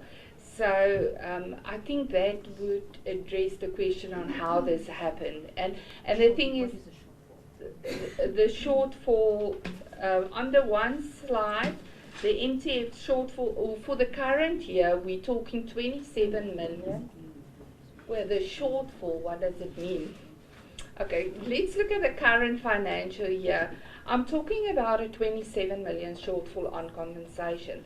This means that if the Department of Justice can't assist us with this money, this will be an unauthorized expenditure if we don't lose people. Remember, the costing that I did on this is based on the warm bodies we had at the end of March or the current financial year. So this assumption is that we don't lose people. So if we do lose people during the course of the year, the short will reduce a little bit every time. And then the shortfall on the operational budget is the 94 million. This means that we will not be in a position to pay our service providers.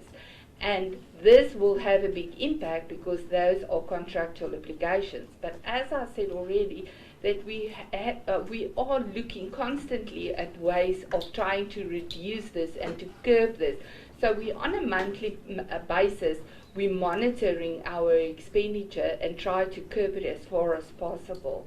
Even with our S&Ts, we have to look at really only the utmost necessarily trips to approve, and to try and curb expenditure in that regard. Is that addressing it, I think? Thank you.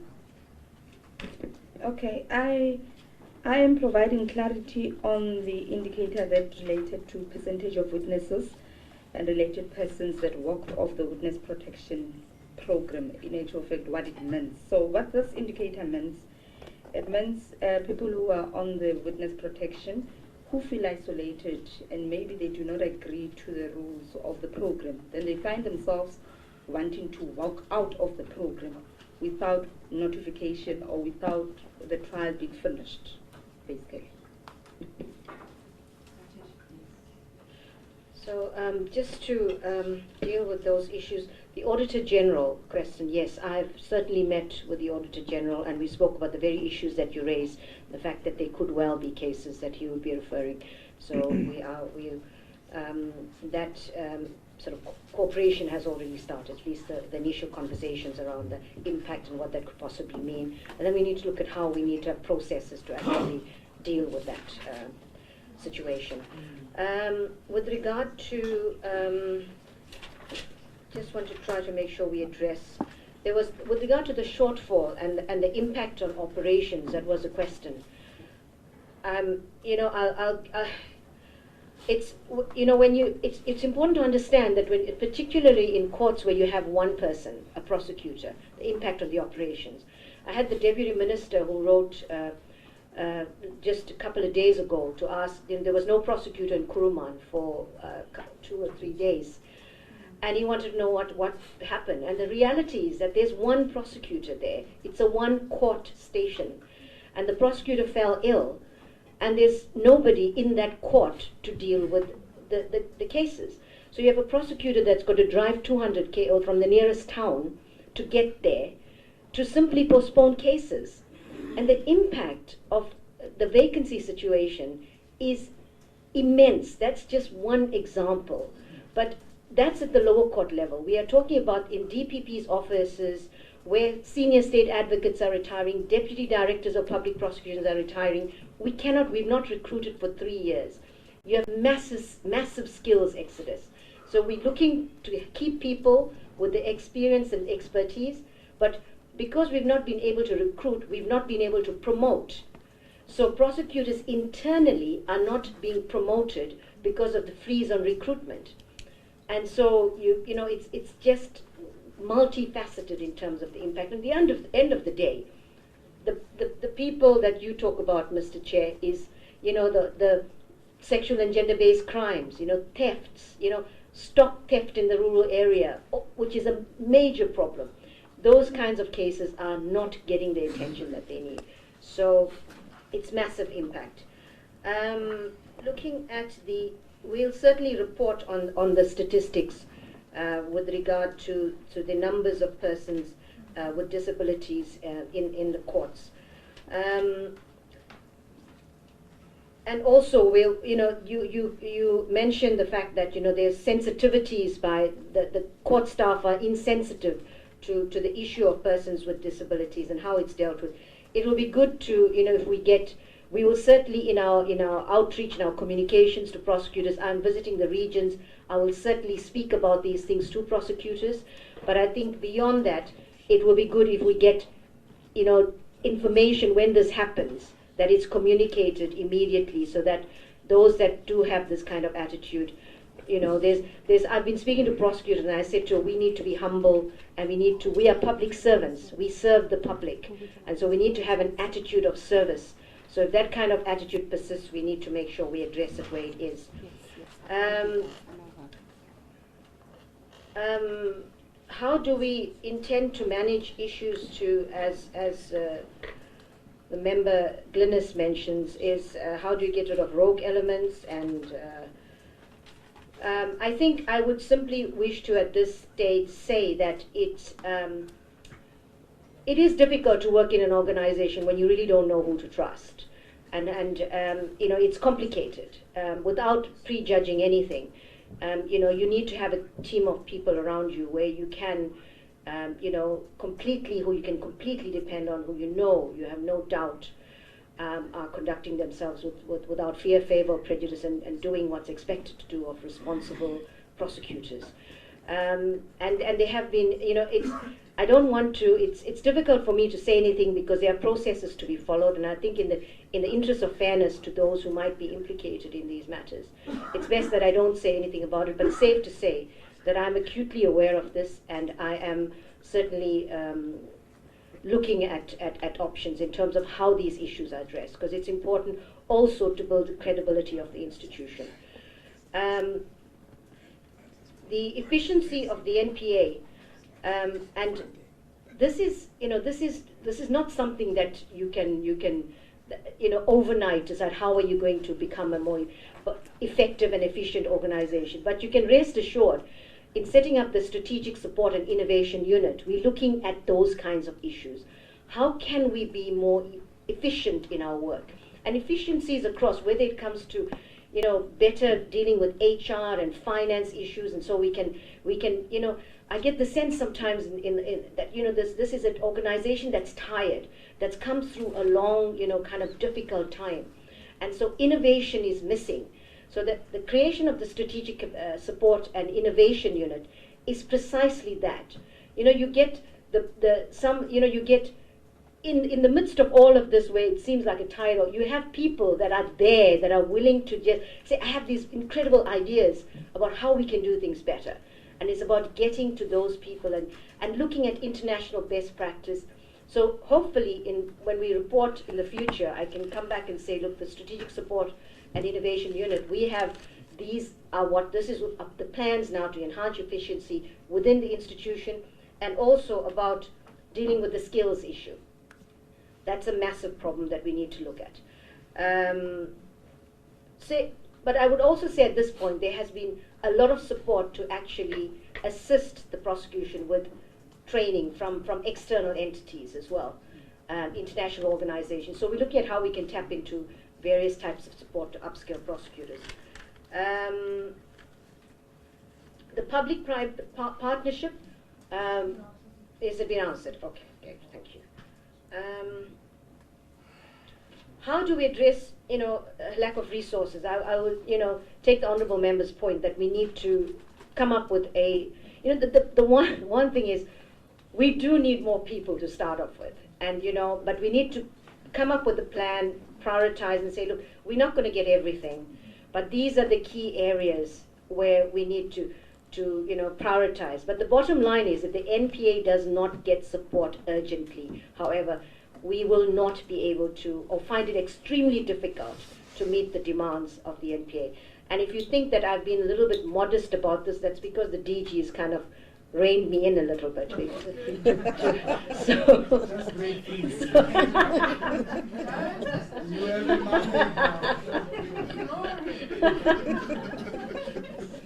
He's training me to be a politician and I'm not. So I need to be the prosecutor that I am. So,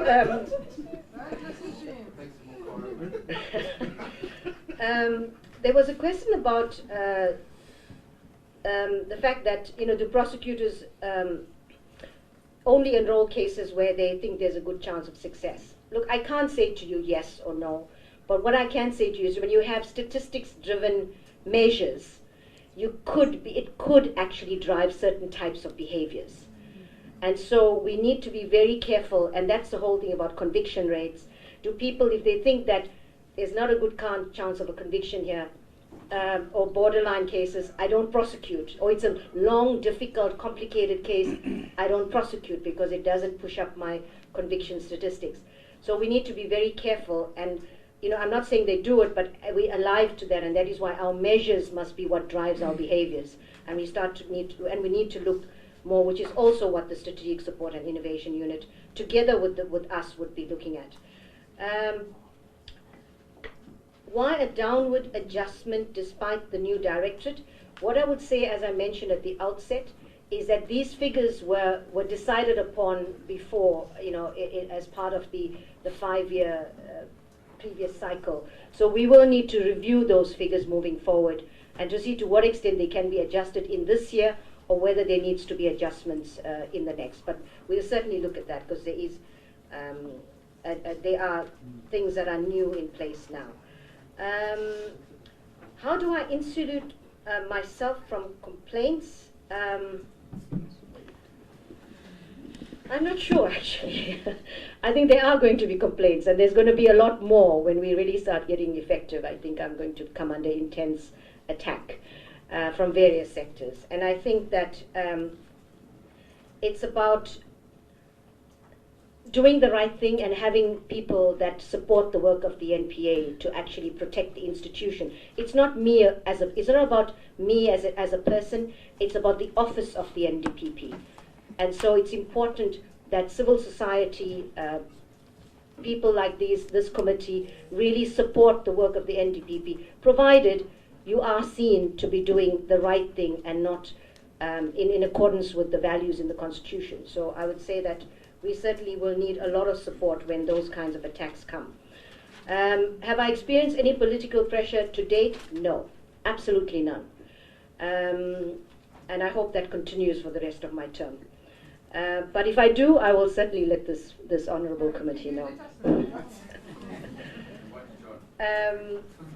Mentorship for junior prosecutors, we'll certainly have to look at that. It's part of the training and development, and it is important. There are many experienced deputies that are leaving, the institution, and I've spoken to some of them and said, guys, you need to go down there and start, before you got 6 months, you've got a year.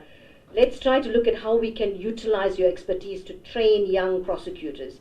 So I know it may have an impact on the high courts, but we haven't really discussed it, but we need to look at how we can utilize those skills so that there can be more mentorship in the organization. And we, even with Willie Hofmeyer, who will retire in a couple of months, I've said to him he's now the head of asset forfeiture. He needs to provide a plan of how asset forfeiture can be a well-oiled machine, and how we can support the lower court so that we can bring more applications and be more effective in asset forfeiture. There was a question about, conviction rate in murder prosecutions. Does it align with the SONA commitment? Again, we need to look at that. As I said, they are old figures that we need to look at what we can do in that regard. There were reports that were asked for with regard to certain forfeiture and foreign bribery issues, which we will submit. I agree completely with the honourable member, I'm not sure who it was, that said that, you know, we want economic growth, we want development in this country. I've spoken to so many, you know, so many various entities where, you know, even our donor partners have said, we are waiting, people are waiting to invest, but they want to see that corruption is being is taken seriously in this country, and that we are prosecuting for corruption. People do, and so that is the importance of the work that the NPA can bring to the country. It's not just about prosecuting, it's about really enhancing the economy, ensuring then that services can be provided to you know, the most vulnerable sectors of our community. So I can't agree more with that comment. And then there was the issue of the SIU and looking to bring asset forfeiture cases before the tribunal that's been established. Advocate Motibi and I have already talked about that, and we see that as something we need to explore more if we can utilize the capacity in the tribunal to actually bring, particularly maybe civil asset forfeiture cases, and particularly where SIU has already been involved in investigations. So that is certainly something that we will explore further. The issue of prosecutors having resigned, 600 prosecutors, I'm not sure whether that figure is right, because I wasn't, I'm not aware of such a large number of prosecutors having resigned. So is it over the MTech period? There's the number of prosecutors we've lost. Yeah, it's lost since 2015, 650. So 650 prosecutors is not resignations, it's a number that we've lost from 2015 that we've not been able to recruit for. So just clarity on that. There was a question about the fact that, you know, we have, I hope I understood this question properly, but we have positive outcomes like the high conviction rates, but we have lack of skills and our numbers are dwindling. But I think what you should also know is the numbers of cases being enrolled has also come down. So that is where it balances out, because you have lower numbers of cases being enrolled, and therefore you're able to still maintain the conviction rates, but your outputs are much less, which is certainly not good for the criminal justice system. And then there was a question on communication strategy. I take that point. You know, there's so much being done with regard to organized crime and other. I think there was a question about how better can we deal, how can we be more efficient. You know, we've been exploring the option of utilizing the Police Act to appoint investigating directors to deal with certain types of organized crime, because I think we're losing the battle with organized crime as well, various types of organized crime. And then also, you know, the sexual and gender-based crimes, those are priorities for the NPA. But you're right, they sometimes get lost because of all the attention being placed on corruption. But I want to make it very clear, those are priorities, and we're certainly looking at how we can enhance our capacities and address those types of offences more effectively together with the police. We take the point that we present a detailed plan on budget. I think I've dealt with that. I agree, 89% of your budget being spent on compensation is not sustainable. But what it also means is you don't have enough money to support the prosecutors with the tools of the trade that they need. We're not able to give it to them because we don't have the money, and that is, you know, something that we really need to look at. And I think the last question was about whether, you know, I sound despondent. I regret, and what, you know, there was hope, and I'm not sure where the honourable member is left. So I just want to give him the assurance that we have massive challenges, you know, and I think I've said this before. It's you know, challenges have been there and they always will be. And I came into this institution knowing that there are massive challenges.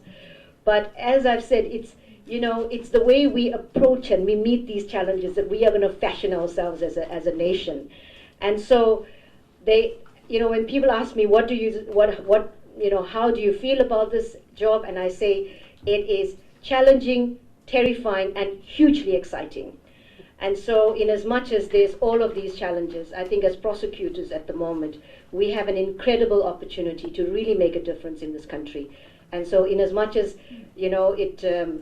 challenges are big, and I didn't think I sounded despondent. It must be the DG telling me that I need to actually just stay. So I won't listen to him in future. But just to say that in the NPA we are very, very confident, in fact, that we will be able to make a difference. Thank you very much.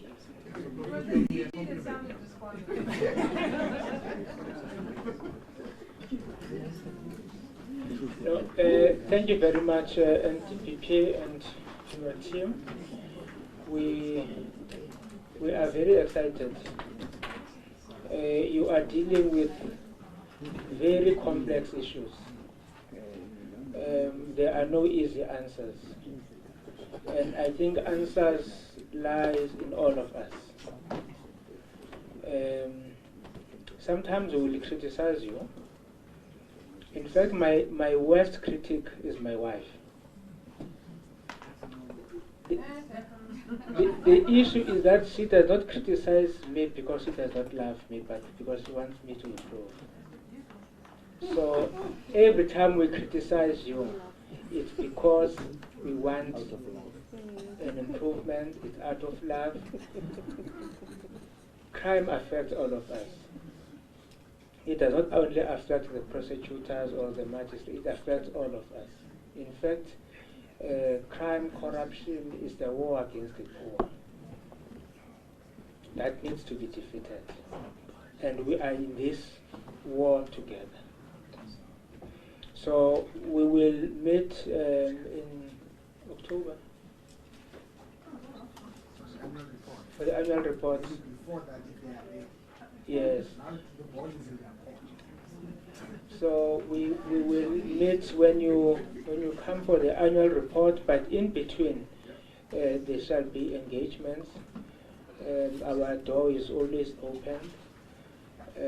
We are not here just to look at the problems of our institutions, but we are here to work with our institutions to ensure that those problems are overcome. Thank you very much, DJ. Thank you very much. At some point when you are answering a question, I was not sure whether you are DG Justice or former DG Social Development. Thank you very much. The meeting is adjourned. Wow.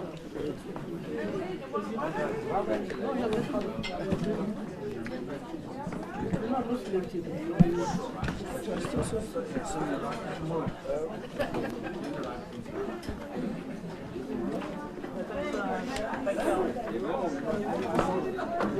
can't give you things for tomorrow.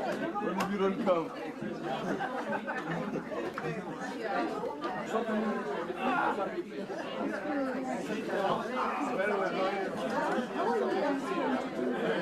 Protector tomorrow. With a public protector tomorrow, and then have a public protector inquiry because your leader of your party is criticizing you guys over the Bosasa. Tweeting about how the public protector must be respected and the remedial action must be implemented, blah, blah, blah.